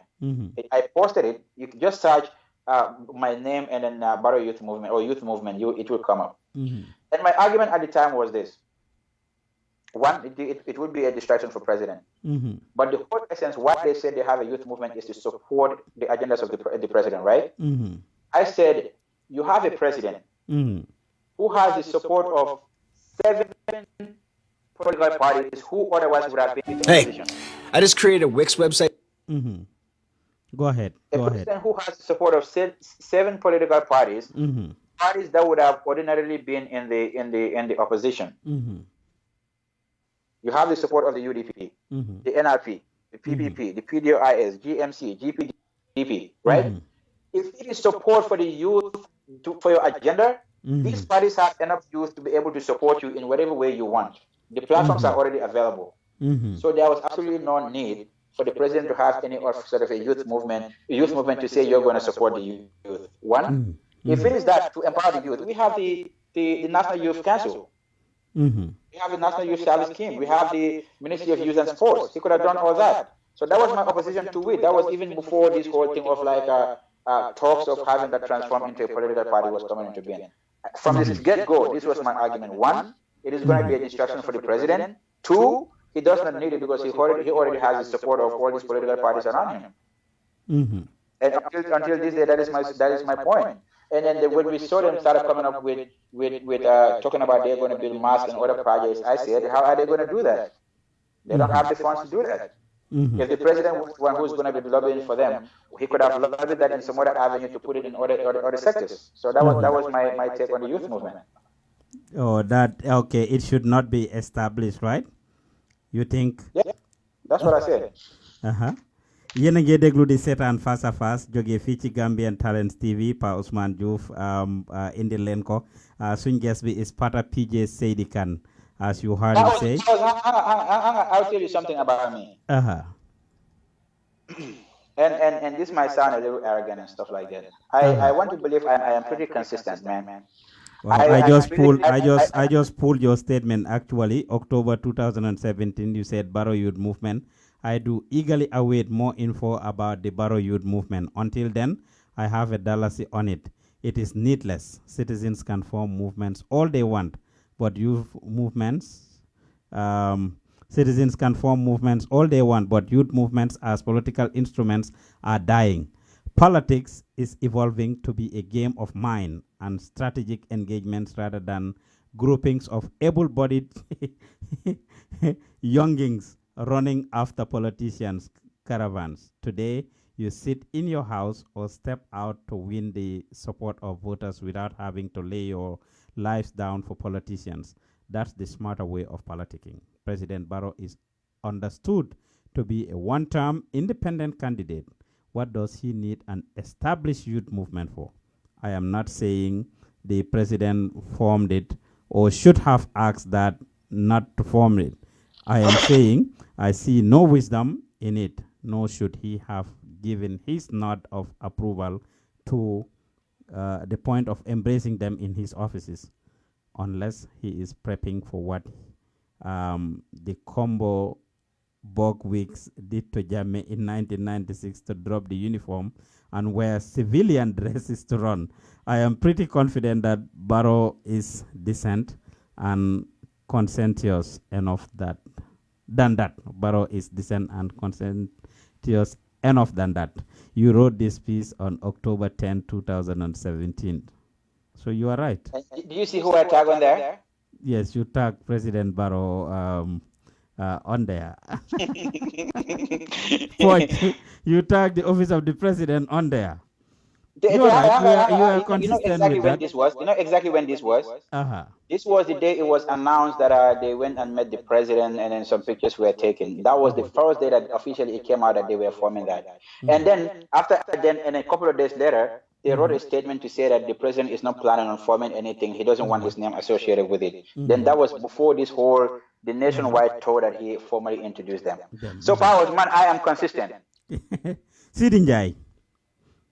What am I Sidinjai? No, Mangla legi gena na si Barrow malaj la Sidinjai. What's your take on Sidinjai and Barrow? As far as Sidinjai seem to be close. Dega Baba Jalim fi wax mune Sidinjai that they FaceTime ak Barrow. He has clearance at the State House. He is closer. In fact, Babaja went to the point of arguing that Sidinjai is closer to Barrow than Dabo. That's what Babaja agrees. That's what he argues. That's what he argues. When Sidinjai is closer to Davo than Barrow. So what's your take on Sidinjai and his affiliation with Barrow? And you see him on the media and everywhere representing the president and talking and taking sides and endorsing the president and defending him all over. What's your take on Sidinjai? Well, one part was sentiments aside. We can put emotions aside, right? Sidinjai belonged to the APRC, and he was with them. And all this while we have seen what he had done at the time of the impasse, or even after the impasse when he went to Equatorial Guinea and came back on all those kind of things. We have seen that. Ministerial position. I'm enjoying a ministerial position for 1 month.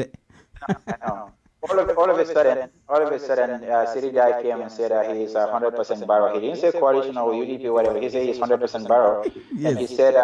And he said he found out that he is related to he is there related or something, whatever that is. Now, there is one thing that we have to be cognizant of in that country. Gambians have the right to association when it comes to political parties, right? Sidinjai or myself today, I can switch my allegiance and leave the UDP to go and join any political party in the country, right? Now, what we have to understand is Sidinjai at the time of the impasse, he was a minister. He was an executive member of the PP of the APRC. So I would expect Sidinjai to be saying what he was saying. This is emotions aside. Okay. Why? If Sidinjai changes side to come say he supports President Barrow, I don't have a problem with that. Now, what I have a problem with is if this was kind of like a normal kind of like a transfer of power, where a political party wins and other political party members are switching over, that's fine. But we're talking about an APRC government that had taken us through hell, and they could have actually put that country in turmoil. He played a big role in defending and championing the whole process. So if you have a country that hasn't healed yet, a country that are still of victims that are going through all that with their scars on everything, they are seeing that those people are still not able to have access to the seat of power. But we're seeing Sirinjai lining at the airport welcoming the president, or even attempting to go on social media to defend the president against the people who fought against the APRC. I think that's kind of like a hurtful thing. I can understand why people will not appreciate that. Now, I don't know what his official position is with the government, but if I have it my way, Baba they FaceTime Barrow. FaceTime, and he's the one mobilizing all the UDP, all the APRC people, and bringing them to Barrow. No, but that's fine. And if I have it my way, if I have it my way, President Barrow, like he said when he came from Dakar, he is not short of talent in the pool that he has to be able to have people serve in these capacities than bringing people that already serve in decision-making positions of the APRC government to be ministers. That's what he said. He said they had enough men enough manpower and intellectuals and technocrats to have run the government. I think he could have waited, especially that we're having a bunch of commissions to come up and stuff like that. I think he could have waited to have those people getting close to him. And it's even more hurtful now seeing what happened to the victims who are out here and couldn't have any medical attention. And we're having people who serve in President Jammeh's cabinet being ministers and flying all over the place. So I believe the president dropped the ball in that area. Okay. What other areas? My generalized, I was going to bring them one by one, but you tell me. What areas do you think Barrow have succeeded in the 2 years, and what areas do you think he has failed? Now, there is one thing that Gambians don't want to say, or some people don't want to say, because they think you cannot credit the president for the freedom that we have, or you cannot credit the government for the freedom that we have, because, we have our rights, this is our rights, I get it. But we had the same rights 2, 3, 4, 5, 15, 20 years ago, right? But we have a government that did not create the environment and went ahead and confiscated those rights away from us. So the APRC government under the leadership of President Jammeh conscripted the democratic space to a point that what were our rights were ordinarily taken from us. The environment wasn't there. But that is what Gambians wanted to change, though. No, Mangenyo. Even whereas let's even say the rights were not taken, but we were afraid to exercise it. Now, when we have a government that created an enabling environment, the same way that we cannot credit the government for creating an enabling for businesses or private businesses flourishing in the country, that their job is to create an enabling environment for businesses to flourish. The same government should be able to take the credit for the enabling environment for our freedoms and our rights to be exercised. So I think when it comes to this government, and this is why even institutions that measure these variables in any government, when they measure it, they will say this government deprived its governments or the citizens of their freedoms and whatever, or they will say this government accorded the citizens their rights and freedoms, blah blah. So I think the president and his administration did a very good part in creating that enabling environment. Okay. Now the second part is, which is the most important thing that people have to understand. Most people don't get attention, is the side of economy. Now, for so many Gambians, they will look to see, nothing is working because the price of bread is still up. But it looked like I had somebody on the line. Hello. Yeah, Pamela, how are you? I'm good, thanks. Can I finish my train of thought before I lost that one? I just want you to ask Pata about what he was trying to say about 3 years or 5 years. He prefer 3 years than 5 years. He already said it. He said he prefers 3 years. What I'm saying, tell him that if Barrow should go for example, imagine Barrow should go for 5 years now, because the agreement was 5 years. The 3 years was the agreement. And during the campaign, that That was what they were saying to the electorate that, okay, we will serve for 3 years. After the 3 years, we will go to the pool. But now, later on, they changed that, okay, Dabo was the guy who went and said that whosoever want to challenge the 3 years, he would take those people to the court. Now, if Barrow should go for 3 years, 5 years now, they should give him a chance to run for the second time again. Okay. Thank you. I think that's the best. And the second point that he was saying about Khalifa Salah, Khalifa has said it several times. He said, let them ask Barrow which was the position that Barrow gave to him. Barrow did not give any position to him. And this thing, will see that he made those things clear. When Barrow was giving position to the ministers, he told him that I will make you, he just give an example that, okay, Umar, for example, you come to me that you say you want to make me as a foreign minister. The second day you say, okay, I want you to be an education minister. And all the positions were given, except 2 positions were not given. And later asked Syria to choose those 2 positions. That was the education, I don't know, and 1 position, there were 2. So he told him that, no, the way you gave position to other ministers, you can give it to me this. So, but they were just putting all blames on PDOIS, they are the one, they don't want to take position, they don't want to work, they're blah, blah.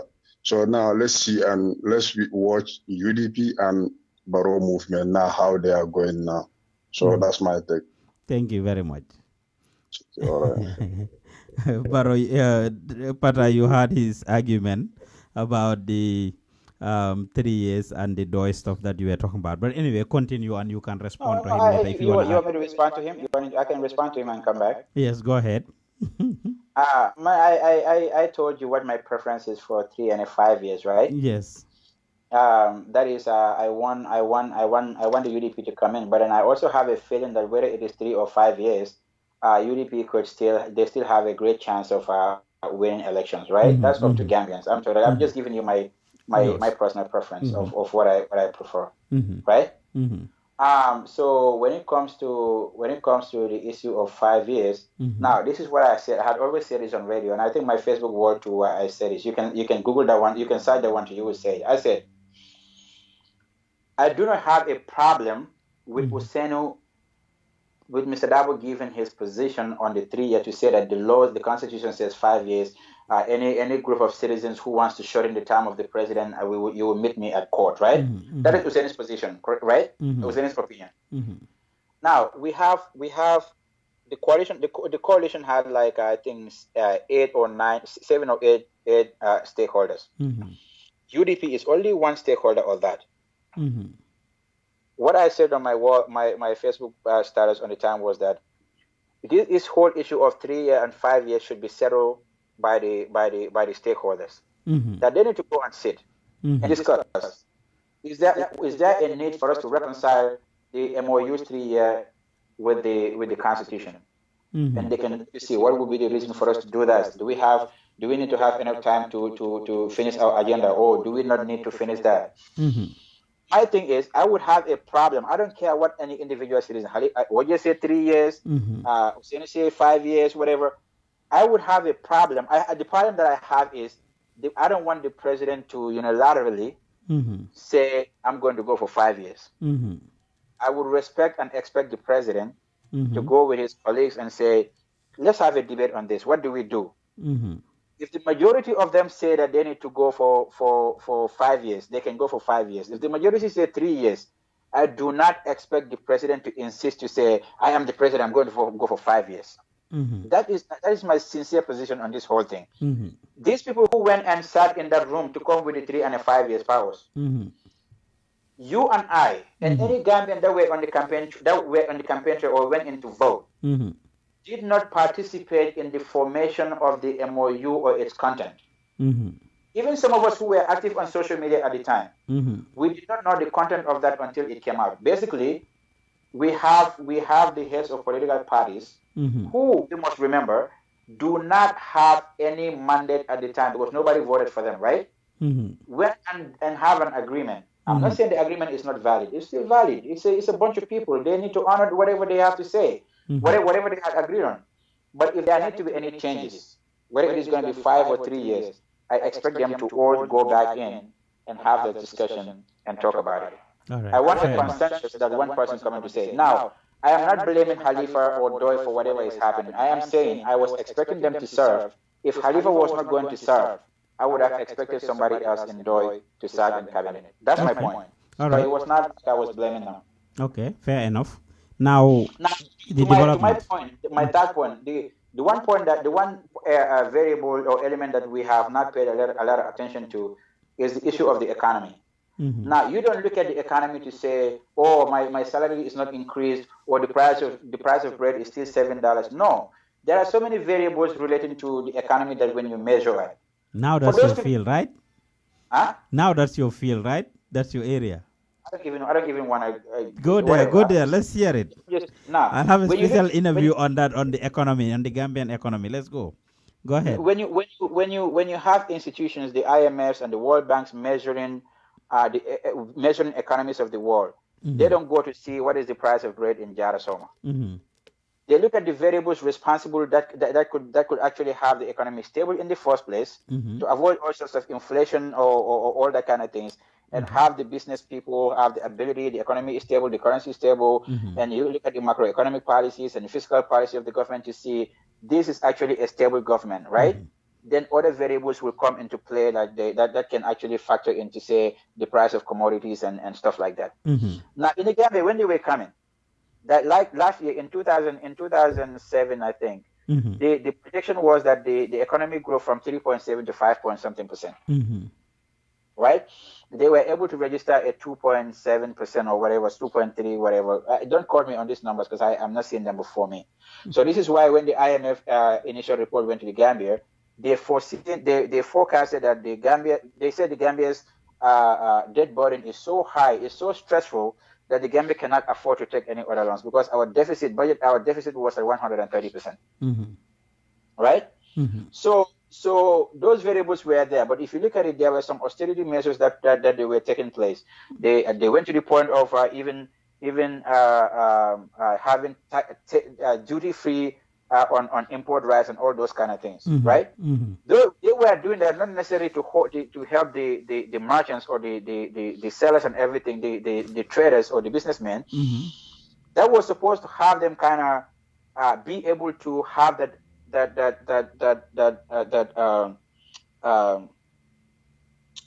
show up in the price of commodities to say, well, we have some tax cut over here, duty free, so whatever. Let's bring the price of commodities down. So we got to see that did not happen. That is why when the government tried to say, well, we give you guys a duty free tax on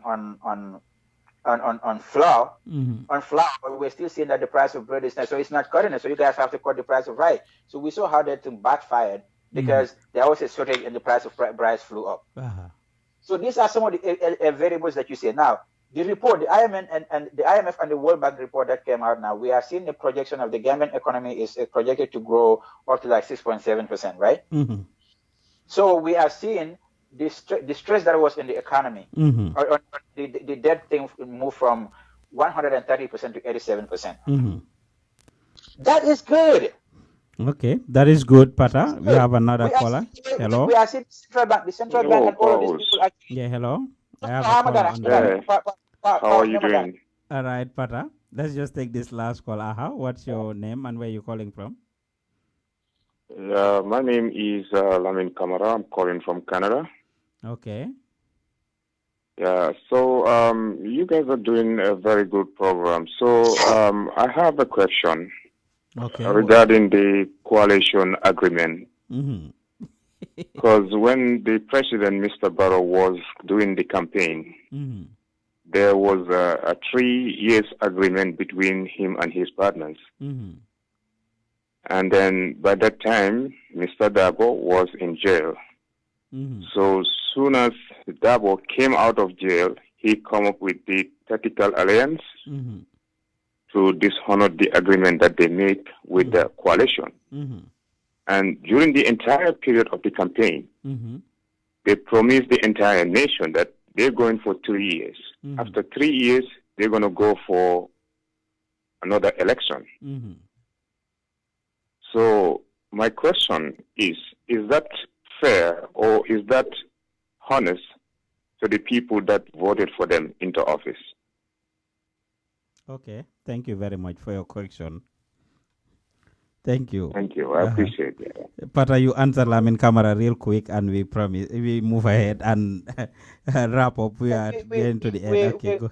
I think he's probably late to come, but we're going back and we are going in circles on that one. What I'm saying is, if you look at this is the coalition MOU I have in my hands in here. So if you look at the coalition MOU, they have parts of it. They have part 1, 2, and 3, right? Good governance part. That's where the 3-year thing was in there, correct? And on that same thing too, they talked about the term limit and all those kind of things. Now. That was a promise of all these things in here, all these points that they have in here, good roads, all those kind of things, office of the flag bearer, and all those kind of things, were contained in the MOU that they campaign and the manifesto that they campaign on, right? So, if I can understand why people are kind of saying, oh, whatever. We are obsessed with the 3-year thing because to us we kind of think that, oh, we don't want the president to go beyond that, and that was the subject of debate. But for the most part, there are other important things in there. They promised that they were going to take care of the electricity. It's still not taken care of. They promised the education and all those kind of things. It's not taken care of. This is part of it. Now, the whole issue that people are obsessed is that Hussein gave an opinion. Hussein gave an opinion that the president should serve the 5 years mandated by the Constitution. Now, let's even take it this way. Let's even say that the agreement is valid. That the agreement that the 5-year thing was valid. Powers. Manhattan, I guarantee you, at the time of the elections, if you tell Gambians, as long as we had a coalition, if you tell Gambians that the president that comes is only going to do 7 years and leave, Gambians are going to vote for the coalition because they wanted the argument out. Anything Gambians would have voted for anything, whatever was brought to them. Say Gambians voted for 3 years exclusively is inaccurate. No, that's a very unfair statement. Yes, but it was part of what was promised, and so by Heldo Pata, people did not only argue this issue of 3 years alone. They've argued that. People have argued that over and over. What brought about Occupy Westfield? Is it not a very Kurangbi Akuimo bring about Occupy Westfield and stuff? So people definitely knew this thing was going on, and they decided to fight against or talk about any and all of those issues, though. People did talk about all of those issues. I'm saying the point is for people to say that Hussein gave an opinion about the 3 and a 5-year thing was what broke the coalition is unfair. That's invalid. Hussein gave this 3 or 5 years. It's just I will do a special show on that. I don't want us to go back to that. You were talking about the achievements of the government. On the part of the economy, we had an economy that was actually buried, right? We heard them say that when they came in, they only had like one month import cover that was taken care of. We've seen that the central bank stabilized the dollar, and I know people keep talking about, oh, look at it, the dollar is 41 now, but they have to understand in almost 2 years, the dollar has jumped at most by $2, right? I'm not saying that is good, but I'm saying that we have a sense of stability when it comes to inflation and those kind of things, right? So, those are variables that I looked at that I think they are fine. Now, the other one is, which is the most important thing, is that we have seen our National Assembly to be the most independent National Assembly that I know. Now, we have in the National Assembly, they had a debate about the office of the First Lady. You are having National Assembly members who ordinarily would have been members of UDP members who ordinarily would have been on the side of the party of President Barrow, saying that the Constitution does not cater for the office of the First Lady, so no budget should be allocated for it. We're hearing about National Assembly members taking tasks with the president, and we're seeing them having the select committees and doing their oversight functions.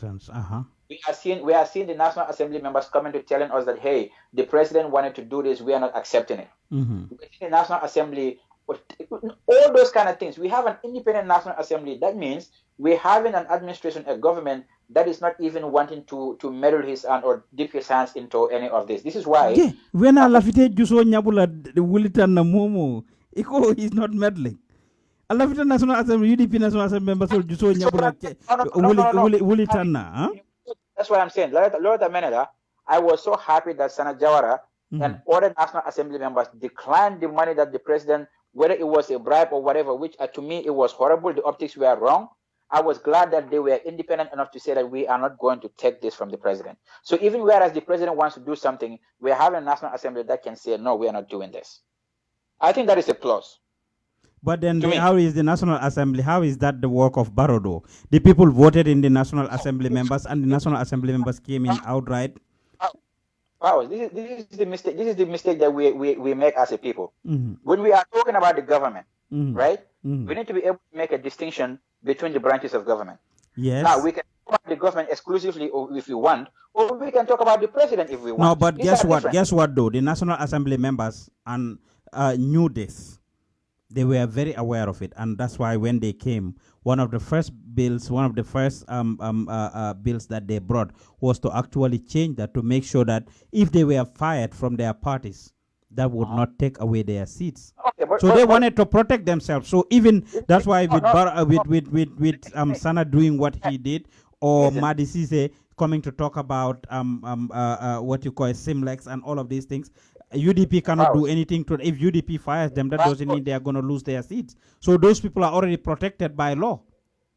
Powers. The point I am making is the reason National Assembly members did that was because they want to have that independence to be able to do their jobs, right? Absent any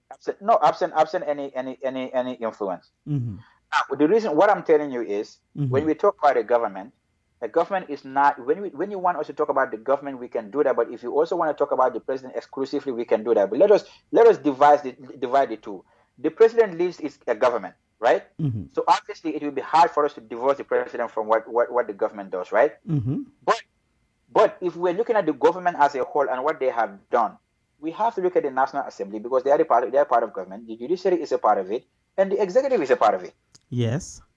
Yes. One thing I always keep telling people, since the coming of this government until this day, we have not had a major scandal in any government in any ministry to say, oh, Minister X did this, or the ministry did this, or this, that, and that. We are having back and forth in here, these kind of little things, but we haven't had a major scandal. So much of what is happening in the country that we are unhappy with are coming from the office of the president and the presidency. Let me ask you this though, and this is something that is out there by a lot of people. And I know. Let's exist this part first. So basically, I talk about the economy. I talk about the environment that they create for us to be able to enjoy our freedoms. I'm not saying that they did a goodwill for us, but that's an environment that the government creates. And I talk about the National Assembly. But another most important thing is the judiciary. We have to understand, like, this is why Ba has grown to be my favorite, and then Asanjalo and others. The judiciary has been so far it's been independent powers. We have seen certain things in that country, that we never have dreamt that it was going to happen this time 2 years ago. But one thing is this: when the president was in Dakar, he gave orders that anybody who is in possession of a weapon, let them return all this weapon and go back to their barracks. The president came in his very first month when he went to King Fahad Mosque. There was a soldier who was caught with a pistol. Was arrested, taken to taken to court, and he got acquitted. Yeah. Can you imagine that? Now, these are little things that we can say, oh, this is what we vote for, this is what we vote for. No. This is what we vote for, but what we vote for is due process. That's why today, you don't see me screaming, oh, free coach, oh, free XYZ when somebody gets arrested. No, because why? I know in a democracy. Well, you are not, but people are doing it. Killer Ace just yesterday, Killer Ace and them launch a campaign. Say no to police brutality. They say they didn't vote for police brutality. It's still happening. My nigga, you are talking to me. I'm giving you my opinion. What anybody thinks, you can go and interview those. I'm telling you mine. We are having a democracy. we have avenues to seek redress, right? Now, and I said this at the time of the struggle too. I said, if Yaya Jammeh was arresting people, like charging people, arrest people, and people go and they know that they're going to have the courts, the independent courts, independent judiciary courts to adjudicate their cases, people will fly from the diaspora and go and answer their charges in the Gambia. Okay. Legi li ma doon bëgg a laaj léegi ni pata mooy people, a lot of people are arguing that. How much coach coach knows that kind of that joke. But what I'm saying is this: if Yaya Jammeh was not arresting people, beating them, causing the judges and then magistrates to do something, all that kind of things, people would not have been fleeing that country. Now we have a judiciary. People don't even have to run anywhere. If police arrest somebody today, I wait to see if within 42 hours, within 72 hours, their rights are going to be respected. Like what is happening with Killer Ace and his case, right? He's going to court freely. He ran away from Yahya Jammeh. Exactly. Not only Killer. Look at there was a UDP guy who was arrested, which I know doesn't gather a lot of attention because they say, oh, why is UDP like, they will figure it out. You know what I mean? So to me, if something happened to me, if I go to Gambia today, something happened today, I'm not going to jump bail. Okay, that's fine. Limala don't like Moy. A lot of people are arguing, and I think OJ even argued this. Now, if Lawyer Dabo was not in jail, there would not have been any coalition. Do you believe that? If Lawyer Dabo was not out, if he was not in jail, there would not have been any coalition. Do you agree? Somebody just wrote that out there. I saw it a few minutes ago, and I've heard this comment over and over. I've seen people made that argument on videos and on time. And I know you've seen it before, right? This is not the first time you are hearing that, right? I saw them and I engage in them and all that kind of thing. One thing that actually hurts me a lot, right? Is this whole argument that we can look at our politicians. They were in that country all that while. Some of them didn't even expect that they were going to see this day, right? I'm not even talking about Useno as a person. But because we have political differences with them, we vilify them to make it look like these people don't care about the Gambia or they're selfish or they're self. I cannot for the life of me understand it. And I saw people say that. So when I hear people say that, oh, Useno shouldn't have come out because when he was out, this thing would have been. I said to myself, basically they are wishing death of an innocent person who never did anything to anybody. Nobody in that country, political parties, politicians, or governments will tell you that Useno have done something to you to a point that you will wish that he stays in jail. Useno coming out in jail or not. When Useno, they were having those meetings before all these kind of things. Matter of fact, the meeting that they had at Tango, that was held. That is why a lot of people did not believe so, though. That's why a lot of people are Lolo. That's the argument that they give Pata. When he was around for the longest, he never accepted it was his way or the highway. Party led, like you said, it has to be him leading, or it doesn't happen. That's what a lot of people argued, that he went to jail. That is why. No. That is not true. Useno never said he must lead at all costs. This is what happened. There has always been two positions. The one position is party led. One is independent. The issue of independent has always come as to how it is supposed to be done. The UDP had this belief that small video. Are you seeing me? I'm in my face. I'm seeing you. Are you sure? Yes. I have a cool face. I cannot. My face should not show because I should not hide because I don't have any pimple. I don't. You have to respect that. No. The point I am making is this. There have always been two positions: one party led and the one independent. The independent that we are talking about has always talked about going to primaries with equal delegates. In that country, even OJ that is talking today. OJ was never a person who was supporting primaries. Ahmad Ba refused primaries until 2011 elections when he had to go with a primary with PDOIS and GPDP. So those are the party that we are talking about primaries with equal delegates. And Barrow, in your situation, I know it was kind of different. It was unique. But you will not find anybody anywhere in the world, the kind of coalition that we have in the Gambia, I don't think you will find it anywhere in the world without, before first round, people go into the coalition and take out the government. So ours was unique. If Hussein was out, nobody can say anybody. If there is any politician that loses anything or that lost anything in the Gambia, nobody lost anything more than Hussein. Not a single politician. You're talking about somebody who was a very, very successful lawyer, lawyering for all the party in that country. Hussein eventually had to be the one single-handedly sponsoring the party by selling his assets to sponsor the UDP. So, who in their right mind will say that that man will not want change in that country? That he would just talk and install around only because he doesn't want to go to primaries. That's why he doesn't want it. It's a silly argument. Okay, thank you. Any other achievement that the government did before you go to, their shortcomings and failures? So I talked about the judiciary, I talked about the legislature, the economy, I talked about our freedoms. So the one thing that is also very, very crucial for us is the and which is very important was the extraction or the removal of the whole security forces, especially the military, who were the weapon of tyranny for the president, out of our local politics. Okay. Now we can say that, we have people saying that, the president does not trust his own military. Come on, man. People just need to chill. Powers. We all know how that government, how that army was, how they're loyal to President Jammeh. To a point that not only Jolas, but it went to, because people keep saying that, Jolas were loyal. No. There were mandats in that government who were super loyal to Jammeh. Those people, if they had the gun, they would go to any rally in a Mandinka community and just kill everybody for President Jammeh. That's how loyal they were. We have seen in the impasse, if economic did not come into that country, President Jammeh would have stayed there. We know that our military officers were not the ones to take us out of that mess.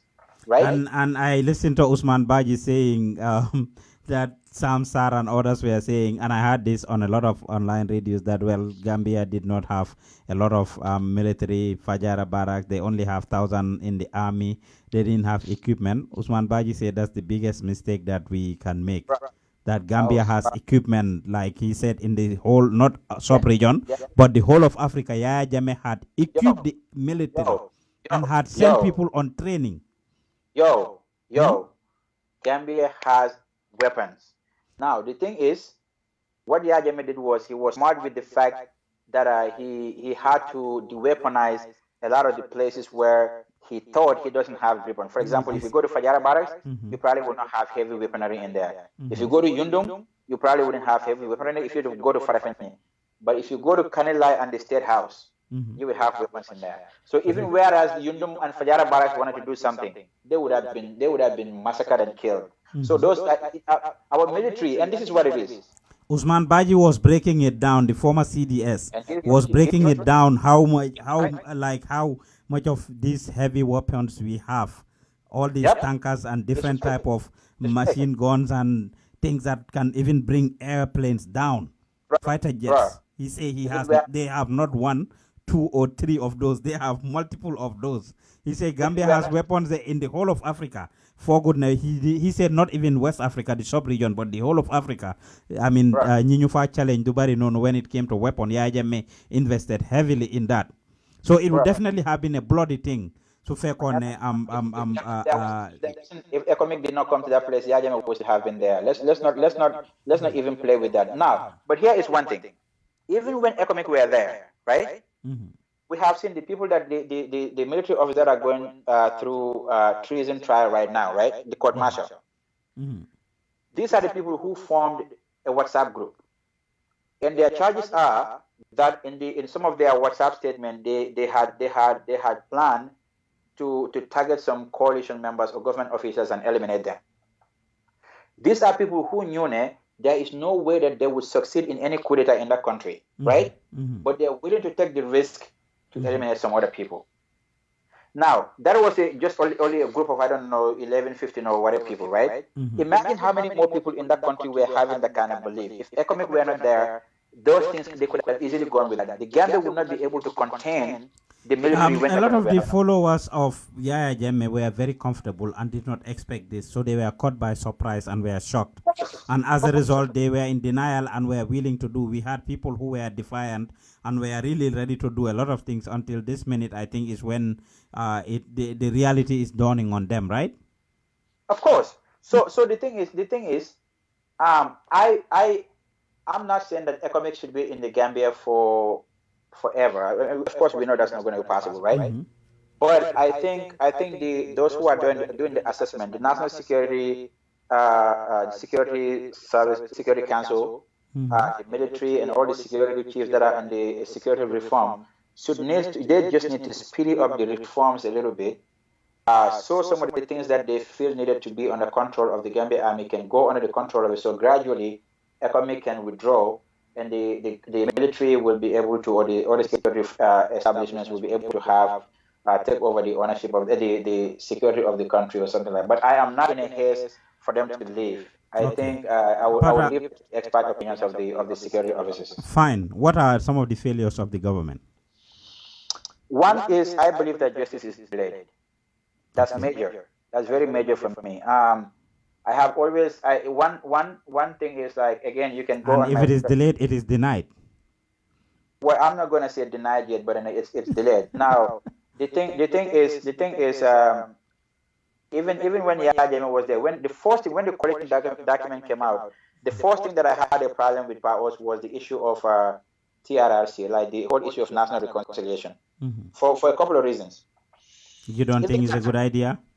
No, in the Gambia, all right. Let me advance my argument. In the Gambia, in the whole time we were in the Gambia up till now, other than campaign periods where there is a clash between the APRC and the UDP, I'm talking about campaign period, right? I have never read anywhere or seen where they said UDP people went and attacked APRC people here, or APRC went to attack UDP. I'm talking about outside the campaign period. They will be campaigning and the caravans will meet and there will be clashes, right?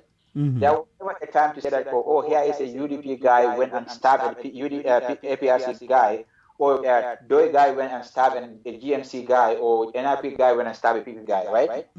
So basically, when it comes to our political differences, we do not have a serious problem to say to a point that after the changes there was going to be a war. That is just a political front, right? Of all the clashes that happen in the country, when it comes to political service, it's always the APRC and the UDP, and then most of these times has been that the APRC have been the aggressor. UDP in some instances, if they were in some places, the amount of attack and persecution that they had gone over, they would have retaliated or even want to defend themselves.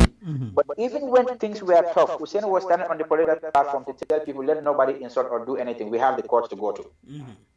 They had arrested a single Nyasi, tortured him, Lami Wajwara, tortured them, jailed the Kemesin Jammehs, and all those kind of people. Not even once the UDP said we are going to go to the streets. They were always going to the courts. So when it comes to the political differences in that country, it was never even between the APRC and the UDP. It was President Jammeh and his handful of people who were quote unquote his security apparatus, not even a lot of them anyway, who were doing that. Of all the alleged killings and tortures that were going on, was the NIA, Jammeh loyalists at the NIA and the junglers, right? Now, if you count these people, every single one of them powers, this is not more than 200 people in that country. And whoever they were, Gambians know who was doing what.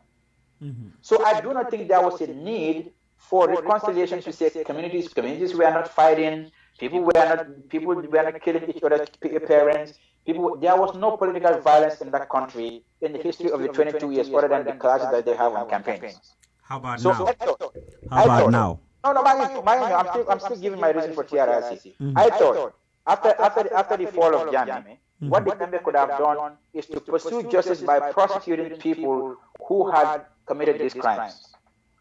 That would have been cheaper, that would have been easier, that would have been faster. So that was my reservation about the TRRC. But for the fact that they had gone with it now, no amount of cries can actually have them undo it. I'm okay. As long as people are going to have their justice, I'm okay with that. I thought it's only slower.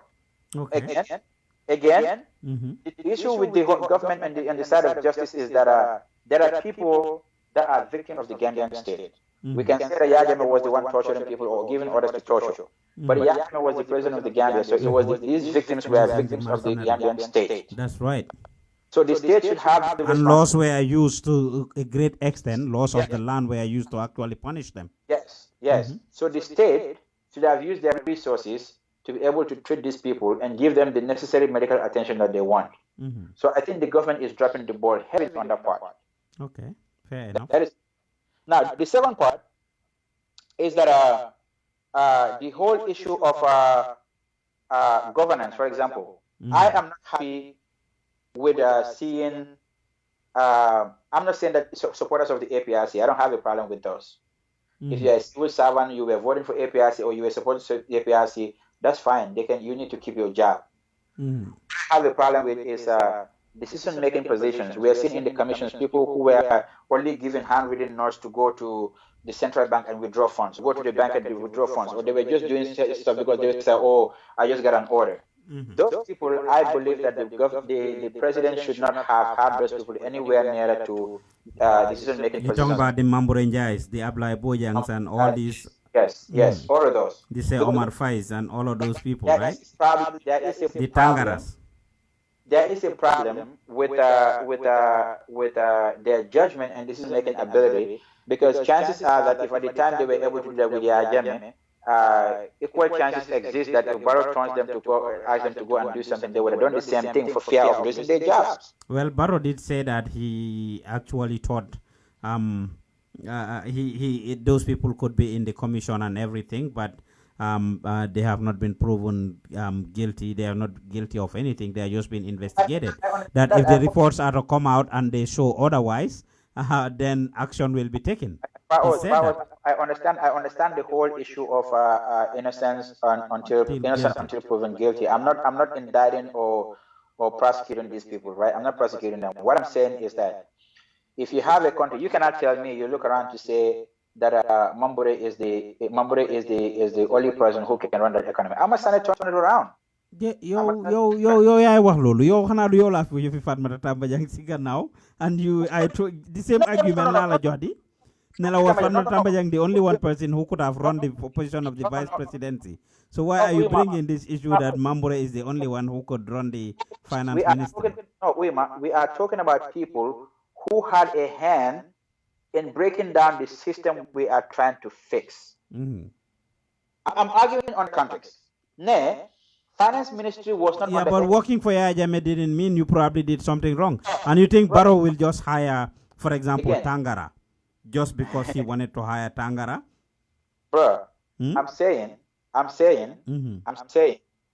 if we have people who were supporting Yaya Jammeh, kind of like, let's even say from permanent secretaries downwards, or even maybe some managers downward who were on civil servants, I don't have a problem with those. But for somebody who was already taken out of the job, right, to bring those people back to make it look like there was anybody who can man them, I have a problem with that. That's my opinion on that issue. Okay, that's what I'm saying. All right. So number 2 is hiring people that are not.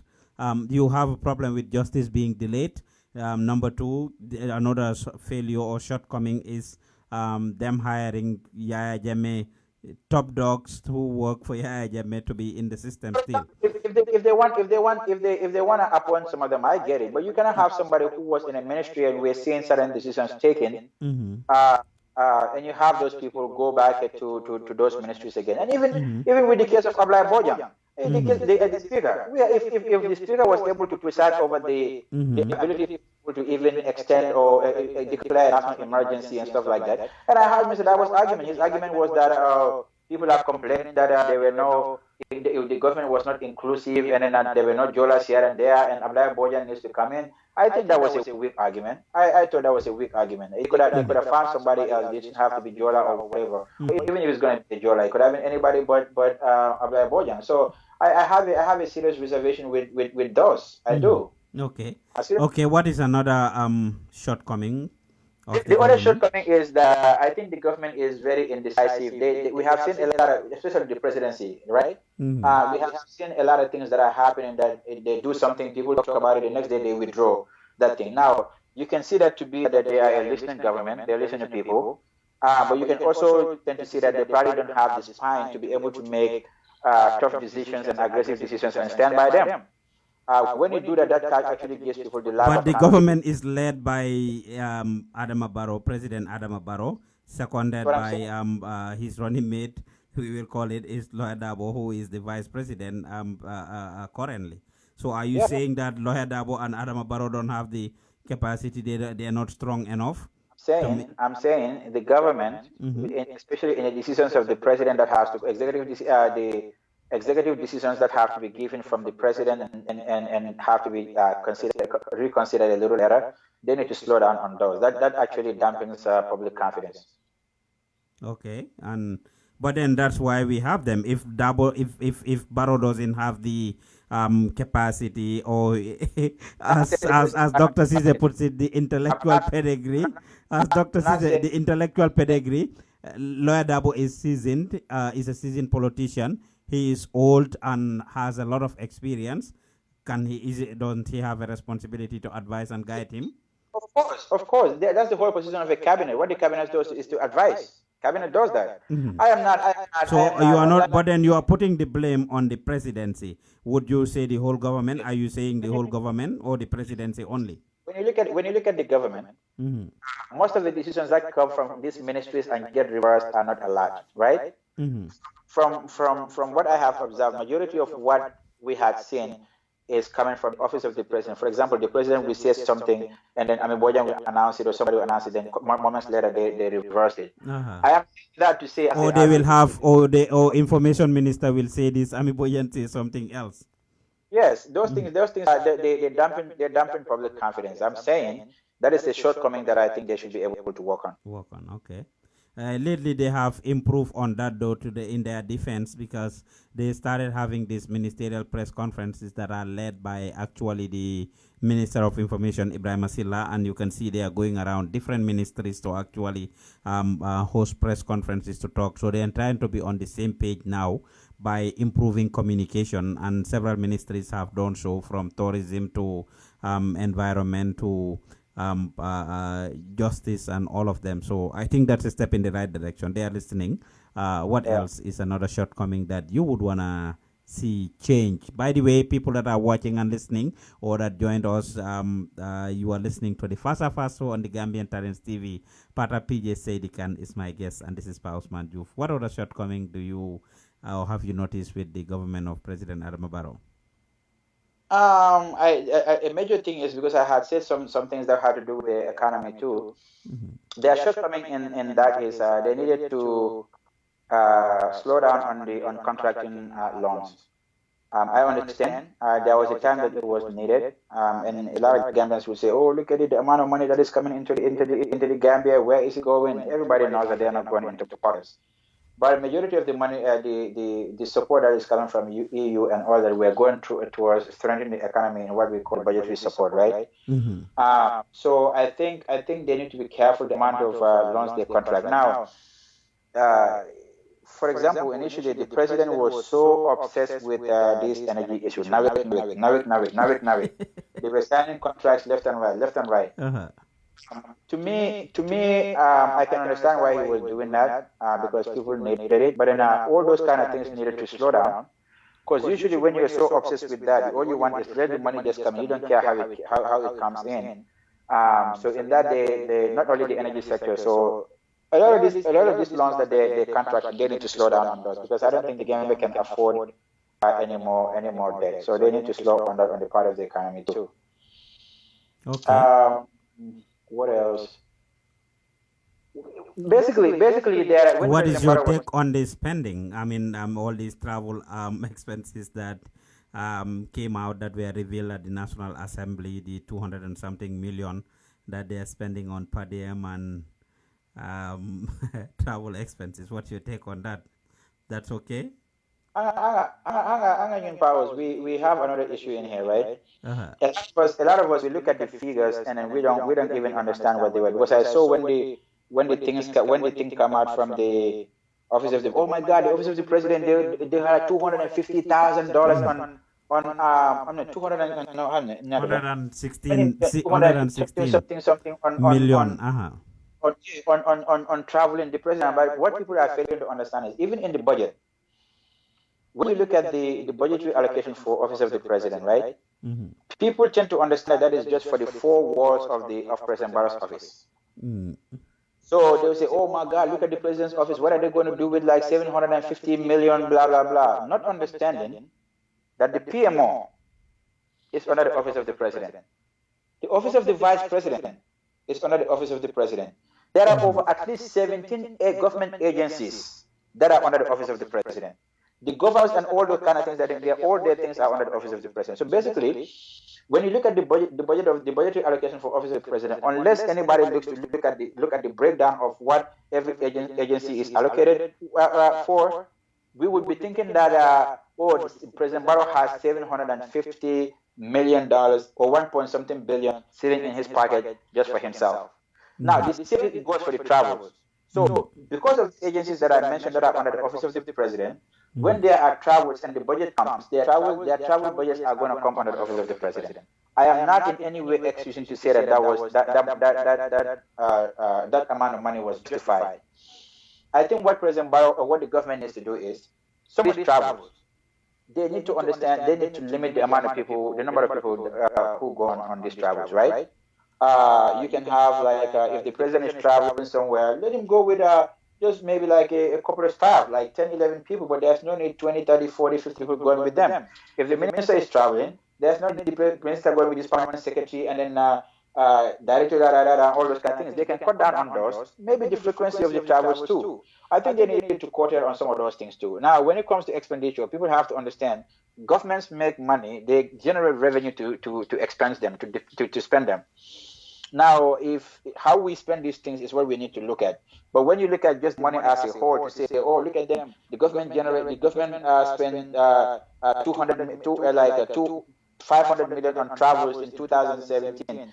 They also need to look to make comparison to see. Fata lolu ñom sen bopa agree nañ 200 and something million in 6 months. Honestly, that's too much, and I think that is why they adjusted themselves to actually put an embargo wañi travels and came up with some of those things by the finance ministry. So lolu mom ñom sen bopa they did not defend that. They couldn't defend it. They don't have to defend it, powers. That's what I'm saying. They could do better. They need to cut down on those. And that's what it is. They put it on paper. We hope put out an MOU. We hope that it is put to work. There's one thing, powers. Our people need to be kind of man. I don't like this whole fight of like say we have an issue with the government or the president. We want to take the fight to the civil or public servants. The whole issue of padium. The whole issue with padium is like when you leave the country or you leave your position or your post, you're going wherever you are, you have the ability to support yourself, either for accommodation, food, and stuff like that. If the government is paying agio baldi sila fando fanada vigele domande bine la jibo kono leko Yobal is not included in the padium. The Yobal is not officially. Yobal is not, but to put in their pockets. The Lola inconvenience, of course, feeling your ticket. If somebody, let's say, a permanent secretary is coming to New York for a conference, right, or whatever program that is, and he is paid $250 per night or $230, whatever that is. I think they're given. I don't know, whatever it is. I think it's like 150 or something. Whatever it is, I don't know. Let's even say it's 250, right? You come to New York City. You want to live in a hotel. You want to eat. Powers. Honestly, 250 is not going to do much for you. We all know that, correct? So, if they want to, I am a civil servant. If I am a civil servant, I need to come to Seattle for an event. And I know Pa Os lives in Seattle. Pa Os be like, hey, why you come over here, man? I know whatever, but just come over and crash over here, I can crash in your house, and I have the ability to keep my money, but I'm able to do my job for what I am here for at the conference. I don't know why somebody on social media should have a problem with me wanting to save a little bit of my money. So Banyan could save money there, but I mean, there is no doubt that that amount was too much pata, and it is good that they considered it, they realized it, and they decided. I'm not talking about the government total government expense. I'm talking about the per diem. You have a problem with civil servants being paid per diem? No. It's absolutely necessary. They need to be able to travel. And Lolo is like you said, whoever knows will know that is to take care of their, bills while they are away, send accommodation, finyoleka, send food, and all of those things. So if they decide to go stay at a friend's house to crash on the couch, that's on them. And they put the money in their pocket, that's on them. If I was a civil servant and I come over here, you power tell me, come and crash in my basement. I know. They cry, Lolo. But then that's the thing. One area is communication. These are little things that our people don't know about, and we need to do better in trying to communicate. For the most part, though, damage control is one area for Hamne they are good at it. The government listens, but damage control is what they do for the most part. But that's not nice. You cannot be reactive. They need to be proactive. Exactly. They need to be proactive, but they are very reactive. When people talk, you said it, and we all know. And man, consistently when I sit on this platform, that is one argument that I always give. That whenever the people say something, they are always quick to act on what people say, and they will do exactly what the people are saying. But can they not prevent those things? They can. That's why I said indecisiveness is not it. And for them, they don't have any excuse because they have the director of press that's speaking for the president and the presidency. They have Minister of Information. They now have the Sankare, the government spokesperson. And you have they have a dynamic team at the State House too. And all these, young people, dynamic people. The thing is, the one of the major shortcomings of this government has been communication. Yes, they need to improve on that. Anyway, we cannot exhaust all of this, but that time is gone. We have been here for a long time. So Barrow and the UDP, the Congress is coming up. That would be my last question to you. Congress is coming up. Barrow express interest. President Barrow express interest. Ako alla UDP kolemu. Atemu UDP la UDP lady. Uzenu Dabo vice president is UDP. Mariam Jack Denton is UDP. UDP ko lafita munella. Even in America, sitting presidents don't go through primaries. You know what I'm talking about, right? I get you. You heard the audio. We all heard the audio. You heard the audio, so I'm quoting him. In America, sitting presidents don't get don't go to primaries, and UDP should just allow him to continue to run. What is your question? What is your take on it? Of course, it brought a lot of outcry on social media. Let me ask a question. What is your take? On what? Barrow wanting to run as the flag bearer for the UDP. Okay, no, wait, let's put it this way. The President Barrow hasn't declared that he wanted to run. He intimated that He declared. No, declaration is not it. Declaration. Okay, publicly. That audio was leaked, right? The audio that came out shows that the president looked to have interest in wanting to run again, right? But here is UDP. one thing that, here is something people have to understand. The UDP has a constitution. The constitution of the UDP determines who a party member is, which we have two sets of members. Individual members, large people like myself who identify with the party. We either have a membership card or we affiliate with the party. And we have the affiliated members, which is like campaigns and disc force and even organization, any political organization that want to identify themselves with the party. So the party has organs. The organs of the party. We have the how do you say? We have the National Congress. We have the National Executive, the Party Secretariat, the female wings, and all those kind of things, right? Each of these organs have a function. When it comes to the functions of this, and I think if anybody who would know would be President Barrow. We have a National Congress. National Congress will have delegates from constituency levels and all those kind of things, ward levels, and these are elected, right? We have others that are nominated. We also have the Central Committee. Now, the Central Committee are the ones that are responsible for, let's say, the who are going to be representatives of the party for local and then central elections, central and then local elections, right? So Usainu Dabo, who is the party leader, Secretary General party leader of the UDP, does not select or nominate himself. At every Congress, which was in was the weekend of 4th and 6th of April 2016 in Basel, the UDP elected an executive. In that executive, Usainu retains the Secretary General position of that. In fact, at that time, Usainu was not even elected as a flag bearer because UDP did not even consider the position of a flag bearer because Usainu did tell people that at the time they were considering negotiations with the other parties for the coalition, and then they didn't have to have a flag bearer. So there wasn't any flag bearer position there. Usainu was the party leader and Secretary General elected. If President Barrow is interested in the party leader and party leadership and the Secretary General position, he needs to go to Congress so he is elected. He is interested in the flag bearer. So was Usainu elected unanimously, or did he contest? Were there people who contested against him? No, Usainu. No, nobody. Because this is what happened at the Congress. When it is time for election, everybody will tender your resignation to say that you are nobody, like no old position convict. Yes, it's to start nominating again. So if people nominate, if I say, I want, where other people nominated. I mean, did other people get nominated? I think Usainu, last Congress, Usainu went unopposed. Okay, he went unopposed. Okay. All right.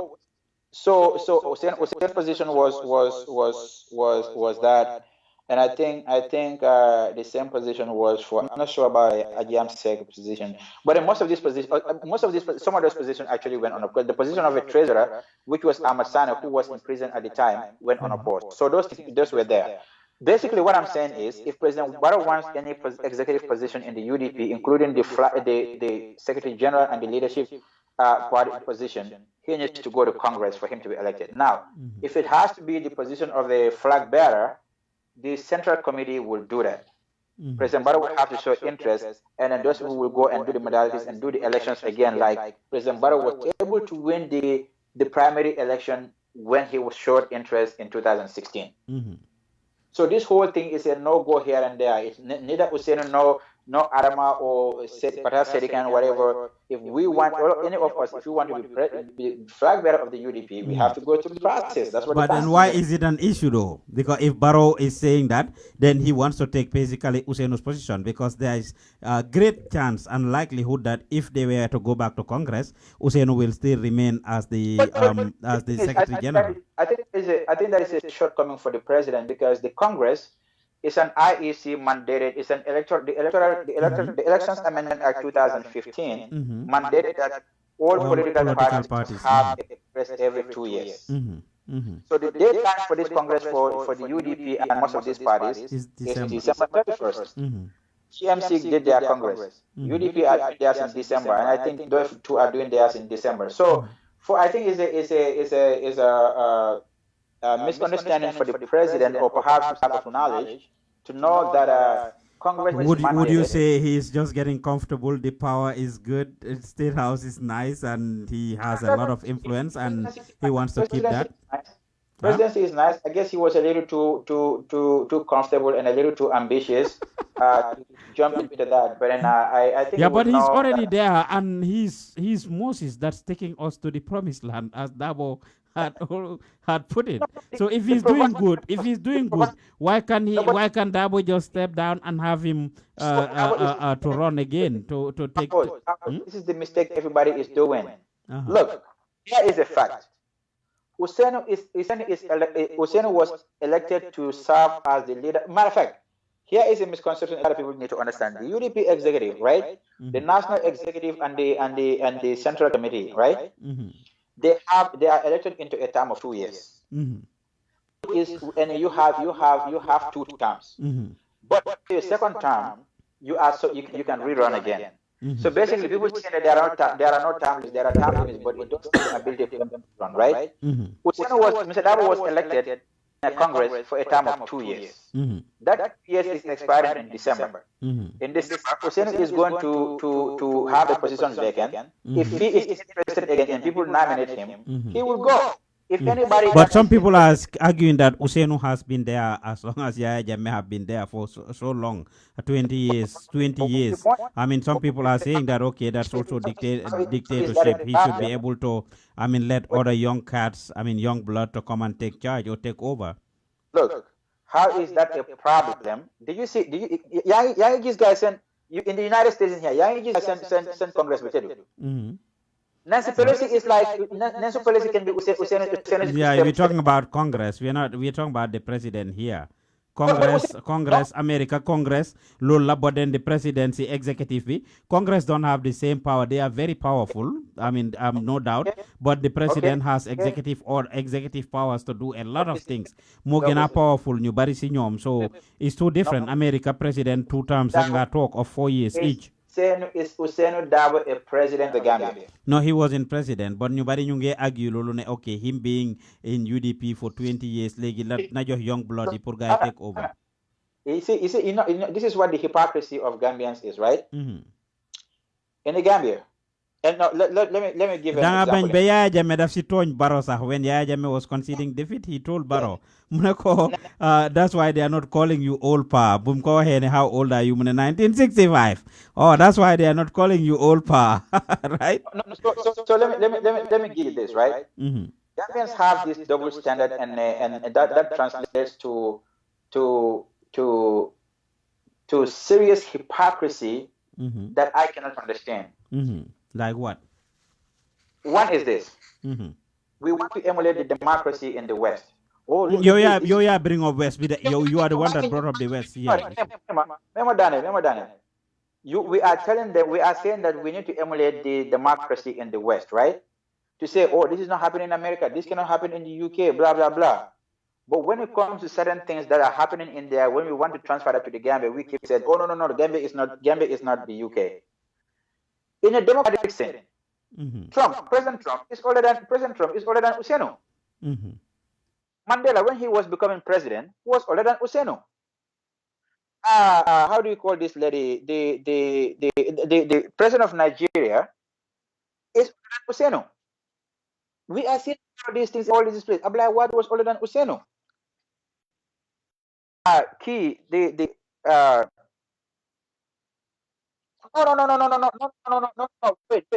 Wait. I'm telling you to say that when we are talking about a tenure of an elected person, if Usainu becomes a president, if Usainu becomes the president of the Gambia's laws are saying that the president should serve 2 terms. Usainu should not serve more than 2 terms. But if the UDP's internal democracy, or which is the same with most of these parties, is that are elected to an elected position, and when you are in an elected position, you have this number of terms, and you are eligible for re-election. That internal democracy, we do not have any problem with those.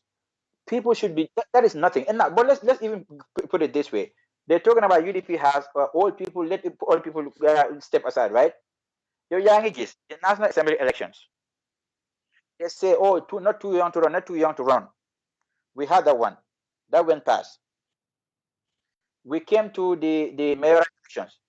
Not too young to run was dead because they were thinking that the UDP who were fielding all the candidates were able to field younger candidates. And now even Talib, that ordinarily, if Talib was running for an independent candidate, all these movements that you were seeing in the country of the youth would have been dying for Talib. But you know why they did not? Most of them did not even campaign for Talib. Was because Talib was Talib ran against somebody who could have been his father, which is Adama Bar of Joy. They were campaigning for Adam. At that time, nobody was talking about age. Nobody was talking about all the people should step aside. So when it comes to this kind of hypocrisy, is that this can only apply to the UDP, but others it doesn't. Okay. this way. Put it okay. Okay. Now, Maño, Maño, ma'am, ma'am, who who is the so Wima, who is the chairperson and the secretary general of PDOIS? No, Halifa is the chair. Halifa is the secretary general. Okay. So all is doing. Why are people not talking about that? Did you ever hear anybody say Halifa should step aside? Because that issue. I raised that issue. Nobody is talking. Many Gambians are not talking about Halifa Salah should step. And Halifa is only 4 years younger than Useno.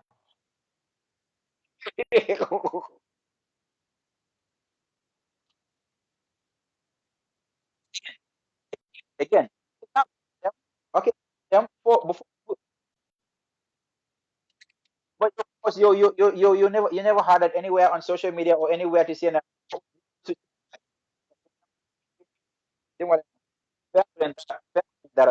Well, continue. Next topic. So, but back to Adam Barrow. The thing is, not oh, sorry, not Adam Barrow, President Barrow. If President Barrow wants to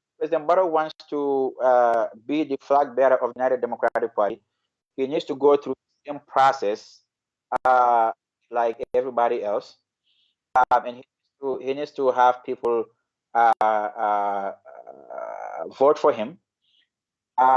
If you look at the article, I think UDP's Article 10, which has to do with the Central Committee, it outlines what the composition is, and you go to Article 10.3, that would tell you what the functions of those the Central Committee is, and in those functions, you will see they will tell you what